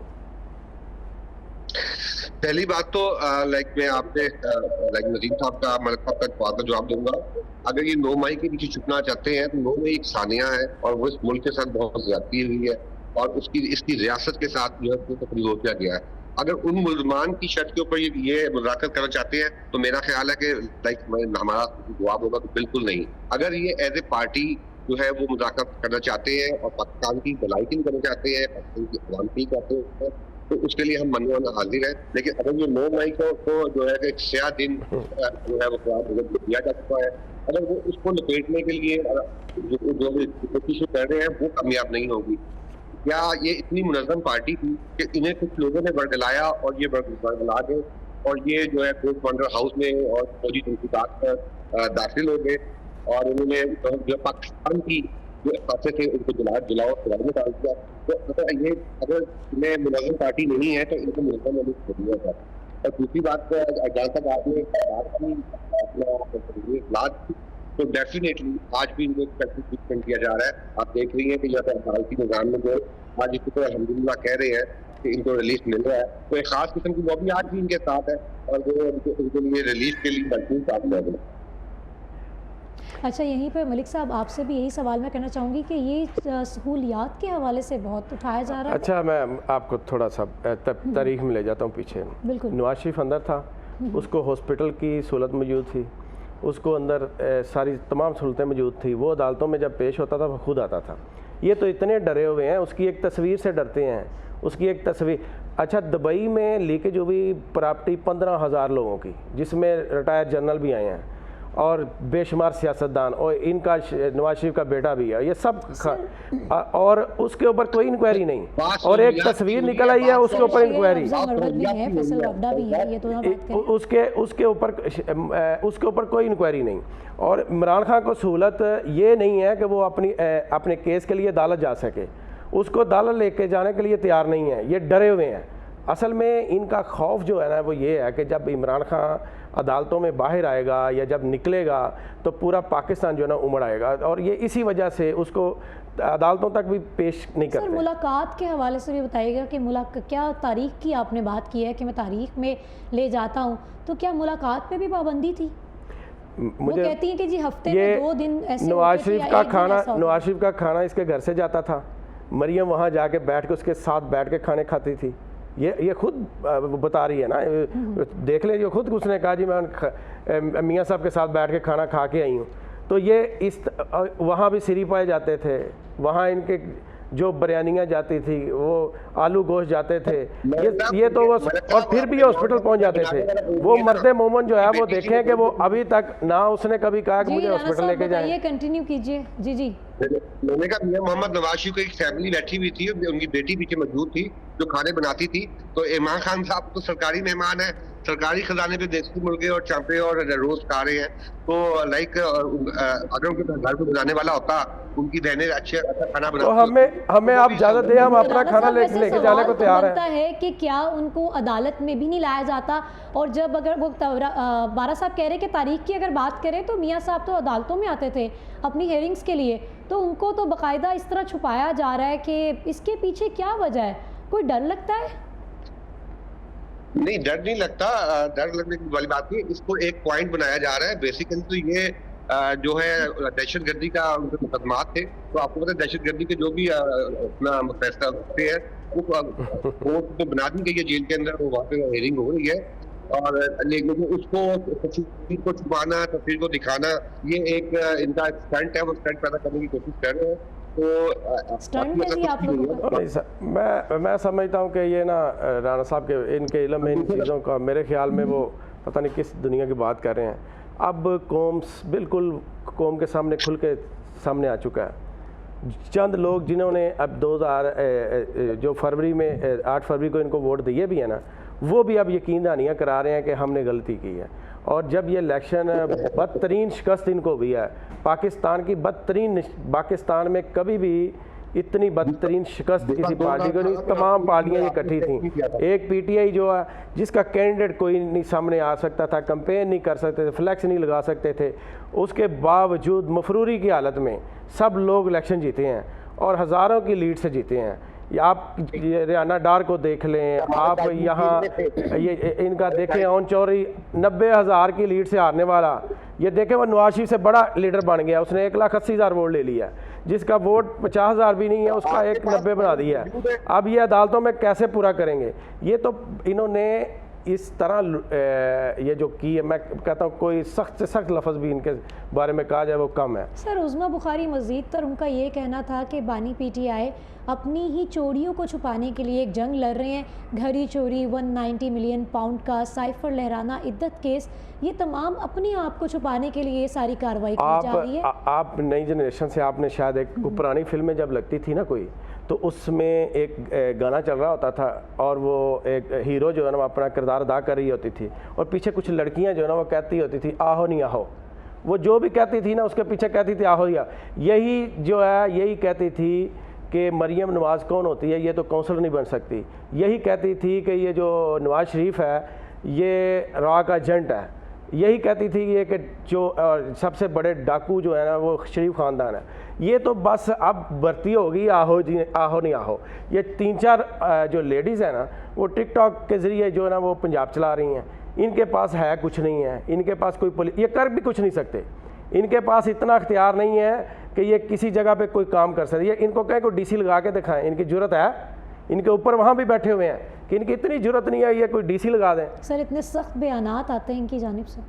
बयान वो बस बातें ही हैं इनकी, बाकी ना इनके साथ कोई इनसे हम तो बात करने को तैयार ही नहीं है। इनके पास ना कोई इख्तियार है, ना अवामी इख्तियार है, ना पीछे से कहीं और से इनको इख्तियार। सर यूसुफ रजा गिलानी वो भी मुज़ाकरात की बात करते रहते हैं कि स्टेक सबको पता है कि पाकिस्तान इमरान खान के बगैर नहीं चल सकता।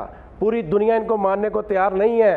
पूरी आप मुझे बताएं, इतने महीने गुजर गए हैं, शहबाज शरीफ ने किसी मुल्क का दौरा किया? किसी मुल्क का लीडर यहाँ आया? क्यों आए? सबको पता है कि ये डाका मार के बैठे हुए हैं। ये हकीकी अवाम के लीडर हैं ही नहीं, ये अवामी मुंतखब हुकूमत ही नहीं है।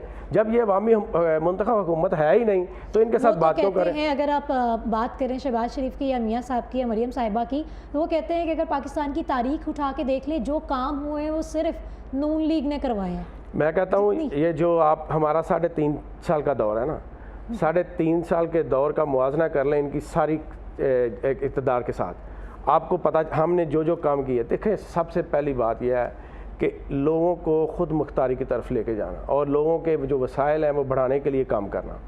लोग गरीब के लिए देखें, ये दुनिया की तारीख का रिकॉर्ड है। ये जो हेल्थ कार्ड इमरान खान ने दिया है, 10-11 लाख रुपए की अमाउंट हर घर में मौजूद हो। आप किसी बच्ची की डिलीवरी के लिए चले जाए ना तो वहाँ 2 लाख 1.5 लाख रुपया लग जाता है।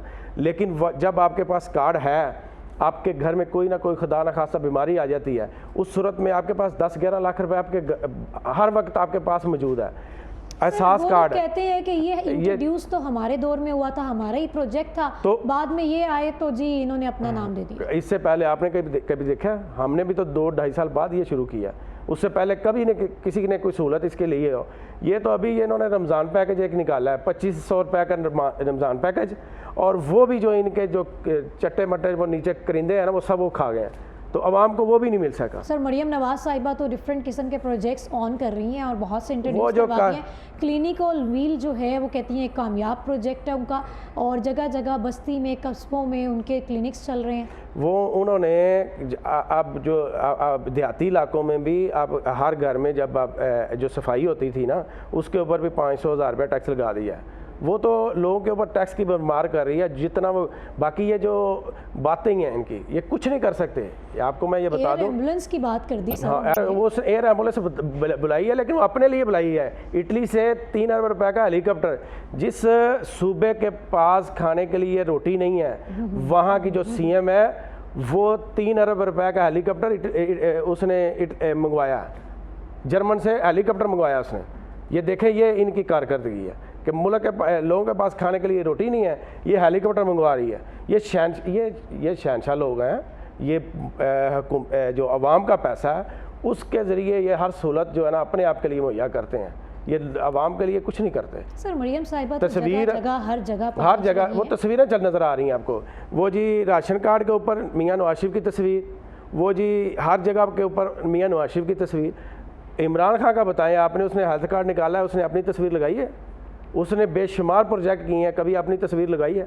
ये तो अपनी नमूद नुमाइश के लिए पाकिस्तानी कौम का पैसा खर्च करते हैं। ये बिजनेसमैन है, ये बिजनेस करते हैं जब आते हैं। ये मुल्क के लिए कौम के लिए कुछ नहीं करते। नाम ही काफ़ी है, तस्वीर लगाने की ज़रूरत नहीं है, इज़ अ ब्रांड। एक शॉर्ट से ब्रेक पे जाते हैं जी, वापस हमारे साथ नदीम बारा साहब मौजूद हैं, इनसे गुफ्तगू का सिलसिला जारी रखेंगे। स्टे विद अस। यह है कि जी मुझे कुछ ऐसी बातों का पता है जिन पे मैं चुप रहूं, पार्टी की कुछ बातों की वो बात कर रहे थे, जिन पे मैं चुप रहूं तो ही बेहतर है, क्योंकि मुझे बानी PTI की इज़्ज़त और पार्टी के इत्तेहाद की कदर है। नहीं देखे जी, ऐसा क्या राज है उनके पास जो बताना नहीं चाह रहे, और वो भी अपनी ही पार्टी से? ये मैं आपको एक बात बता दूं कि पार्टी कोई भी हो, चाहे PTI हो या कोई भी पार्टी हो, उसमें आपस में लोगों की अदावतें ये चीज़ें ज़रूर होती हैं, लेकिन पार्टी की पॉलिसी जो होती है वो मुकद्दम होती है। मैंने उस्मान बुज़दार के साथ काम किया है, मैं उसके साथ रहा हूँ, हमें बेशुमार चीज़ों पे इख्तलाफ होता था, हम देखते थे, लेकिन ये है कि पार्टी की पॉलिसी के तहत हम जब खान साहब आते थे उनके साथ बातचीत कर लेते थे। लेकिन ये है कि पार्टी की पॉलिसी को मद्देनज़र रखते हुए कोई भी बात जो है ना वो पब्लिक के सामने हम नहीं कर सकते जितनी देर तक। हाँ, लेकिन ये है कि वो इख्तलाफात अगर कोई हैं या चीज़ें हैं तो कुछ लोग तो आपने देखा है कि वो साइड लाइन हो गए हैं, आज कहाँ है वो परवेज़ खटक, कहाँ है वो बड़े बड़े जो नाम थे वो आज जमानतें ज़ब्त करवा के बैठे हैं।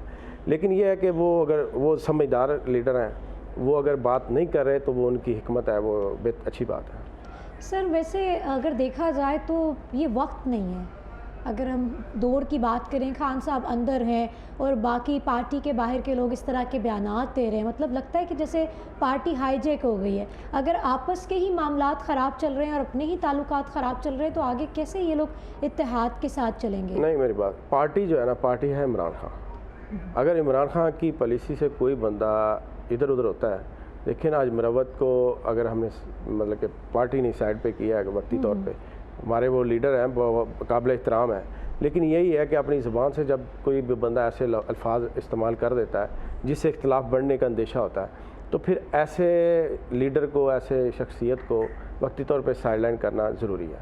लेकिन मैं समझता हूँ, मैं फिर वही दोहराता हूँ कि इंशाल्लाह वो ऐसी कोई बात नहीं करेंगे जिससे कोई पार्टी में ज़्यादा इख्तिलाफ हो। लेकिन ये थोड़ा सा इन्फॉर्म भी कर देना अच्छी बात है, चले अगर कोई किसी में गलती है तो अपने आप को दुरुस्त कर ले। अच्छा सर, यहीं पे बात कर लेते हैं हम कि शहरियार अफरीदी ने वैसे बयान तो बहुत अजीब सा दे दिया, जैसे उनको कुछ मालूम है। मुलाकात के हवाले से भी कहते हैं कि मिलने नहीं दिया जाता। अब अपनी मिसाल ले लें कि क्या आपकी बानी PTI से अभी तक मुलाकात हुई है इन 10 महीनों में? नहीं जी, वो मैंने कोशिश की थी, बिल्कुल कोशिश की थी जब ये ज़मानतें करवा के आए हैं, तो लेकिन ये है कि अभी तक नहीं।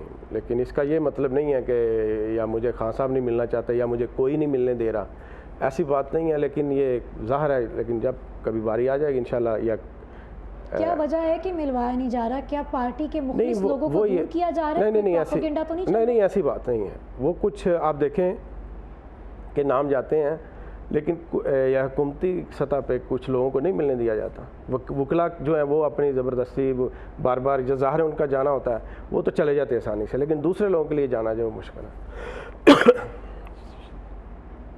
ऐसी बात नहीं। सर आपको नहीं लगता कि खान साहब को 4-5 लोगों ने मिलके हाईजैक किया हुआ है कि जी जैसे वही मुज़ाकरात करते हैं, वही उनसे बात करते हैं, पैगाम बाहर लाते हैं और पार्टी तक पहुंचाते हैं? इमरान खान जिसका नाम है, उसे इंटरनेशनल एस्टेब्लिशमेंट हाईजैक नहीं कर सकी, उसे 13 पार्टियां हाईजैक नहीं कर सकी, तो वो 4-5 लोग हाईजैक कर लें, ये फजूल बात है, इसमें कोई सदाकत नहीं है, बिल्कुल ये फजूल बात है। हम इमरान खान को बहुत अच्छी तरह जानते हैं, मैं अरसा दराज से जानता हूँ। इमरान खान जो है वो हर चीज़ पे उसकी नज़र होती है और वो बिल्कुल बड़े मंजे हुए जो है सियासतदान है, ऐसा हरगिज़ हो ही नहीं सकता। सर अब हम खान साहब की बात करते हैं, यकीनन उनसे एक नंबर ऑफ पीपल उनको चाहते हैं, उनको पसंद करते हैं, उनको देखना भी चाहते हैं। आप खुल के कहें, पूरी कौम उसको चाहती है, पूरी कौम चाहती है उसको। अच्छा सर, यहाँ पर मुझे बताइए कि अकेले बंदे से तो नहीं चल सकता ना, मुज़ाकरात तो ज़रूरी है। अब तमाम सियासी पार्टियों को मिल बैठकर कुछ काम करना होगा, तो इस हवाले से क्या कहेंगे? आप लोग साथ नहीं मिलकर काम करना चाहते? मुझे बताएं, एक घर में डाकू घुसाएं से नहीं, अगर आप लोग नहीं मुज़ाकरात करना चाहते तो पीपल्स पार्टी से बात कर लें। यूसुफ रज़ा गिलानी बड़ी बड़ी बातें कर रहे हैं, बजट पे भी उन्होंने बात की है। इन दोनों पार्टियों के पास कोई इख्तियार नहीं है, ये कुछ भी नहीं कर सकते, ये अपनी फाइल भी साइन खुद नहीं कर सकते। जिनके पास इख्तियार है उनको हमने कहा है कि आप हमारा मैंडेट वापस दें, हम बात करने को तैयार हैं।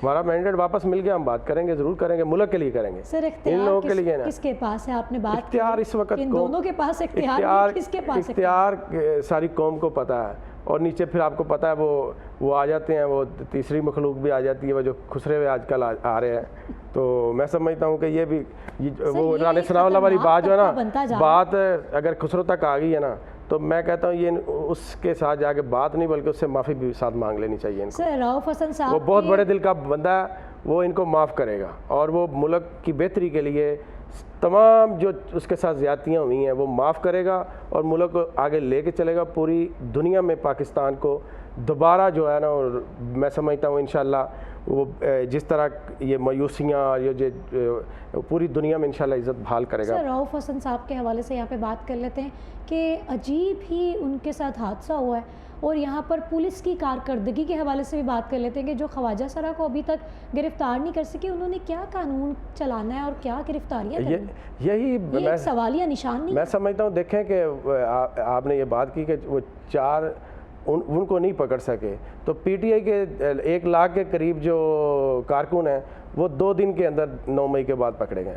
तो ये 5 लोग किस जगह पे जहाँ कैमरे लगे हुए हैं उन लोगों की शक्लें नज़र आ रही हैं। ये देखिए अब कोई मुश्किल तो नहीं है, नादरा में उनकी शक्लें डालें तो फौरी पता चल जाएगा ये कौन है। क्या सर कोई जाती उनका कोई मसला दिखता नहीं था जी, या ज़ाती फिर कोई मसला हमला क्या, ही उनका मसला यही है कि वो इमरान खान के साथ खड़ा है, वो खुल के बात कर रहा है। लेकिन उसने कह दिया कि मैं इस वक्त PTI का कोई भी लीडर, हम अब निकले हैं ना, अगर आए हैं अवाम में आए हैं तो हम इस चीज़ के लिए तैयार हैं, हमें जेलों में डाल दें, हमें कत्ल करवा दें, हमें जो मर्ज़ी कर लें, हम इमरान खान के साथ खड़े रहेंगे, हक सच की बात करेंगे और किसी जगह से हम पीछे नहीं हटेंगे इंशाल्लाह। अच्छा सर, यहाँ पर तो हम तबके की बात कर लेते हैं, ख्वाजा सराओं की, कि क्या ये वो लोग हैं जिनसे लोग दुआएं लेते हैं, जिनकी दुआएं लगती हैं, अब इनसे भी डरना शुरू कर दिया जाए? मतलब ये कुछ अजीब नहीं होने लग गया हमारे मुल्क में? आप देखें जब रोड पे निकलते हैं ये बेचारे वो इशारों पे मांग रहे होते हैं, वो खुद परेशान है, वो तरदीद कर रहे हैं, बार बार कहते हैं लोग हमसे नफरत कर रहे हैं, हम खुदाया हम आपसे कहते हैं कि वो हम नहीं थे, वो हमारे बेत में कोई और लोग आए थे, वो खुद अपनी तरदीद कर रहे हैं। देखें बार बार सब कर रहे हैं, तो ये इसका क्या मतलब है? मैं समझता हूँ ये बहुत हमारे लिए जो है ना वो बहुत गलत चीज़ है कि यहाँ तक मामले पहुँच गए हैं कि ये जो बेचारे, ये वाकई बात सही, किसी घर में बच्चा पैदा हो जाए जाके ये खिलाते हैं लोग, इनकी खिदमत करते हैं, ये दुआ जो पैदाइशी इस तरह होते हैं ना वो तो उनकी वो दुआएं देते हैं लोगों को और वो अच्छे लोग होते हैं, लेकिन ये उनका भी इत्मीनान इन्होंने ख़राब कर दिया। सर नून लीग अपने 5 साल का टेन्योर मुकम्मल करता नज़र आता है? आपने मिशाद साहब की बात सुनी होगी, नून लीग जो है रहनुमा, उन्होंने बिल्कुल वैसे खुल के बात की है, मैं उनको अप्रिशिएट करता हूँ कि उन्होंने कहा जी एक तो पंजाब में जो मुस्लिम लीग नून है ना, पंजाब में थी, बाकी तो पहले बाकी कहीं नहीं थी, बिल्कुल पिट चुकी है, और अगर नवाज शरीफ में कोई भी सियासी बसीरत होती तो वो इमरान खान के पास जाता और जाके उसे कहता कि आप इक़्तिदार में आ चुके हैं, आप जीत चुके हैं और आप हुकूमत बनाएं, हम आपके साथ हैं, और माशरे में मुल्क में उसकी कोई इज़्ज़त होती। लेकिन उन्होंने कहा कि बदकिस्मती से उन्होंने ऐसा नहीं किया, और उनकी तमाम जो बहुत लंबी गुफ्तगू है, अगर वो मियां साहब ने पहले कोई दिलचस्पी नहीं दिखाई किसी भी इक़्तिदार में आने से या कुर्सी पे बैठने से, और अब इस्तीफ़ा दे दिया है शहबाज शरीफ साहब ने, लगता है कि संभालेंगे ये? नहीं, नवाज शरीफ तो पहले पूरी तैयारी में था ना, वो तो हर जगह उसकी तस्वीरें लग रही थी, वज़ीर आज़म नवाज शरीफ ये, लेकिन वो उसका जो भाई है ना, वो उसको वो कहते हैं ना पंजाबी के अंदर सन ला के बैठा, वो उसको दिखा रहा था और पीछे अपने चक्कर चला रहा था। तो सर यौम तकबीर वाले दिन दोबारा से ये सदर मुंतखब हो रहे हैं, क्या लगता है किस तरह से पार्टी की सदारत? अब सदर ये बन जाए या कोई भी बन जाए, पाकिस्तान मुस्लिम लीग नून इन्ना लिल्लाहि व इन्ना इलैहि राजिऊन अवाम के दिलों से ये बिल्कुल मिट चुकी है, ये ख़त्म हो चुकी है। मुस्लिम लीग नून का कोई मुस्तकबिल नहीं है, और ये आने वाले दिनों में आप वो देखें, कहते हैं कि हमने इतना बड़ा पावर शो किया था जब मियां साहब यहाँ पर वापस आए थे, मुल्क वापस पावर आए शो, थे, तो वही तमाम लोग हैं जिन्होंने हमें वोट कास्ट किया। ये क्यों कहते हैं कि पावर शो इसे कहते हैं? इन्हें कहें जी ये 1 महीना लगा के पूरी तैयारी के साथ पाकिस्तान की किसी जगह पे ये जलसा कर लें और हमें 1 दिन का टाइम दे दें, और हमारे लीडर, चले लीडर को नहीं छोड़ते ना, वहाँ उसका लाइव खिताब करवा दें। अगर इनसे 10 गुना लोग ज़्यादा ना हुए तो मैं समझता हूँ कि हम सियासत छोड़ देंगे, सब कुछ छोड़ देंगे। सर इलेक्शन दोबारा कब होते नज़र आ रहे हैं इस मुल्क में? देखिए मैं तो कहता हूँ कि जो मैंडेट है वो वही मिलना चाहिए, क्योंकि पाकिस्तान इतनी बड़े नुकसान को दोबारा जो ना बर्दाश्त नहीं कर सकता कि इलेक्शन के ऊपर बहुत बड़ा खर्चा आता है। जो सीटें इन्होंने ज़बरदस्ती छीनी है फार्म 47 के ज़रिए, इनको उस पर सोचना चाहिए, और फार्म 45 वाले जो लोग जीते हैं उनको अब इक़्तिदार में आके मुल्क की बागडोर संभालनी चाहिए। खान साहब बाहर आते हुए कब तक नज़र आ रहे हैं? क्या लगता है केसेस में राहत मिल जाए? इंशाल्लाह जल्दी आएंगे, और वो पूरी ताकत के साथ आएंगे, अवामी ताकत के साथ आएंगे इंशाल्लाह। अगर ये इस तरह रुकावटें डालते रहे तो एक दिन आएगा कि जैसे श्रीलंका वाला वाक़या हुआ है, वो आप देखिएगा, उसकी तमाम पेशेंगोइयाँ साबित हुई हैं। उन्होंने कहा था कि ये मेरी हुकूमत गिराएंगे, उसके बाद मेरे ऊपर झूठे मुकदमात बनाएंगे, मेरे ऊपर कातलाना हमला करेंगे, मुझे जेल में बंद करेंगे, मेरी पार्टी को ख़त्म करेंगे, मेरा निशान नहीं होगा, मेरे लोगों को गिरफ़्तार करेंगे, उसके बावजूद इलेक्शन होगा और मैं जीतूँगा। और वो जीते हैं। और अब उन्होंने अगली जो पेशेंगोई की है कि पाकिस्तान नहीं था ना अब श्रीलंका वाला जो उन्होंने पेशेंगोई कर दी है कि अब, और टाइम भी उन्होंने बताया जून और जुलाई के अंदर, अगर ये होश के नाखन नहीं लेते तो फिर ये पाकिस्तान में भी श्रीलंका वाला वाक़या आप देख रहे हैं। थैंक यू जी, थैंक यू सो मच। जो अपने आखिरी सेगमेंट की जानिब चलते हैं और बात करते हैं कुछ टेक्नोलॉजी के हवाले से। मौजूदा दौर में जी स्कूलिंग की अहमियत कम होती चली जा रही है। जैसे एक टाइम में लाइब्रेरीज़ थी और वही अब तमाम बुक्स जिनके लिए आपको लाइब्रेरी जाना पड़ता था, अब वो आपको अपने मोबाइल्स में इंटरनेट की शक्ल में आपको मुयस्सर होते हैं। इसी तरह आज हम बात करेंगे ई एजुकेशन के हवाले से। क्या ई एजुकेशन आने के बाद से स्कूलों की अहमियत कम हो गई है और इसका जो अंदाज़ है लर्निंग का वो क्या है, टीचर का इसमें क्या किरदार है? हम इन तमाम बातों पर जी बात करेंगे। हमारे साथ कॉल पर मौजूद है हिना बशीर साहिबा। अस्सलाम वालेकुम। वालेकुम अस्सलाम। मिस कैसी हैं आप? खैरियत से हैं? ठीक ठाक है? जी अल्लाह का शुक्र है, खैरियत है। अच्छा, सबसे पहले मैं ये जानना चाहूँगी कि ई एजुकेशन क्या है, इसको तफसीलन ज़रा बताइएगा। देखिए, बुनियादी तौर पे ई एजुकेशन जो हमारी सोसाइटी में एक इसका कॉन्सेप्ट है वो ये है कि ऑनलाइन जो है आपको वीडियोस, लेक्चर्स और जितने भी रिसोर्स मटेरियल्स हैं टीचिंग से रिलेटेड वो आपको ऑनलाइन मिल जाती हैं। लेकिन अगर हम इसकी डेप्थ डाउन में जाएं, हम इसकी डीप डाउन में जाएं और देखें तो बेसिकली ई एजुकेशन जो स्टार्ट हुआ वो पेंडेमिक के बाद स्टार्ट हुआ। वैसे इससे पहले वीडियोस और लेक्चर्स मिलते थे ऑनलाइन, हमें नोट्स भी मिल जाया करते थे, लेकिन जो तरीकाकार पेंडेमिक के बाद स्टार्ट हुआ उसके बाद अब ई एजुकेशन ये है कि आपका जो एक फिजिकल स्कूल था अब वो ई स्कूल पे कन्वर्ट हो गया है। लाइक के आपको ऑनलाइन आपके लेक्चर्स, आपका कोर्स, आपका करिकुलम, जैसा कि अभी आपने कहा कि लाइब्रेरीज की भी जरूरत अब इस हद तक हो गई है कि लोगों को इंटरनेट पे सारी बुक भी मिल जाती हैं, ई बुक, ई लाइब्रेरी। तो एक तरह से टोटली जो एक इवन के फिजिकल न्यूज़पेपर्स की भी है, अगर हम बात करें तो वो भी ई पेपर की सूरत में आपको मिल जाते हैं। एग्जैक्टली, ई पेपर की सूरत में न्यूज़पेपर, नॉवेल्स, स्टोरीज, बच्चों की कहानियां, मतलब each and everything is now shifted on internet ना। तो this education system is called E education. But जहां पर मैं थोड़ा सा जो मेरा अपना नजरिया है being an educationalist, E education जो ओरिजिनली इसका मतलब है, ई एजुकेशन आपके स्कूलों को सपोर्ट कर रहा है, आपके बच्चों को सपोर्ट कर रहा है अपकमिंग एरा की नीड्स और रिक्वायरमेंट्स के लिहाज से। लाइक कि अगर आप ये कहते हैं कि जी मतलब दुनिया ग्लोबल है और मतलब दुनिया ग्लोबल विलेज बन गई है, और ये तो बहुत टाइम से ये बात चल रही है कि दुनिया ग्लोबल विलेज बन गई है इंटरनेट के आते ही। लेकिन अब एजुकेशन की जो एक दौड़ चल रही है पूरी दुनिया में, उस दौड़ में शामिल होने के लिए आपके स्कूलों को और आपके बच्चों को ई प्लेटफॉर्म पे आना पड़ेगा ताकि आप तरक्की के रास्ते में हेल्प कर सके, तरक्की की राह पे। हिना साहिबा, यहाँ पर ये बताइएगा मुझे, क्या घर बैठे ही जब बच्चे तालीम हासिल करना शुरू हो जाएंगे तो क्या स्कूल्स की ज़रूरत ख़त्म हो जाएगी, स्कूल्स ख़त्म होने लग जाएंगे आने वाले वक्त में? नहीं, ऐसा बिल्कुल भी नहीं है और ना ऐसा होगा। देखिए, स्कूल की जरूरत एक यूं समझें कि एक बुनियादी जरूरत है स्कूल का होना, उसकी वजूहात है। सबसे पहले तो ये कि स्कूल बच्चों को सोशलाइजिंग के लिए एक ऐसा प्लेटफॉर्म फराहम करता है कि बच्चा अगर किसी भी बैकग्राउंड से है तो वो स्कूल में जा रहा है, वो डिफरेंट बैकग्राउंड के बच्चों से मिल रहा है, वो वहाँ सोशलाइजिंग कर रहा है, वो वहाँ टीचर्स की सुपरविजन में तालीम हासिल कर रहा है। ये एक बेसिक जरूरत है, हम इसे खत्म नहीं कर सकते। दूसरा ये कि क्या अगर किरदार है के लेवल पर जी आप पूछिए। टीचर्स का क्या किरदार है ई एजुकेशन में? देखिए, ई एजुकेशन का जो भी मटेरियल है, ई एजुकेशन पे जो भी मटेरियल अपलोड हो रहा है, डेफिनेटली वो टीचर्स ही बना रहे। ठीक है, टेक्निकली जो है वो टीचर्स सॉफ्टवेयर नहीं बना रहे माजूद चाहूंगी, टेक्निकली टीचर सॉफ्टवेयर नहीं बना रहे, उसके लिए आईटी टीम है, टेक्निकली ये काम नहीं हो रहा। लेकिन जो मटेरियल, जो लेक्चर, जो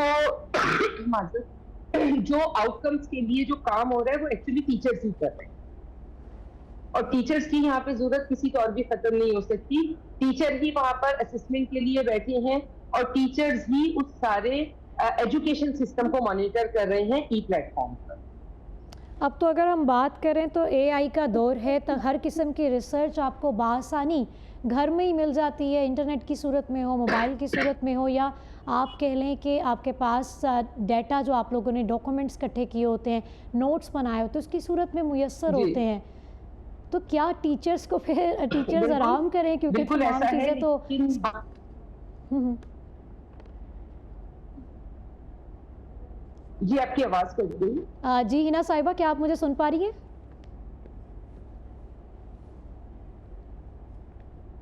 जी आवाज आ रही है, बोलिए।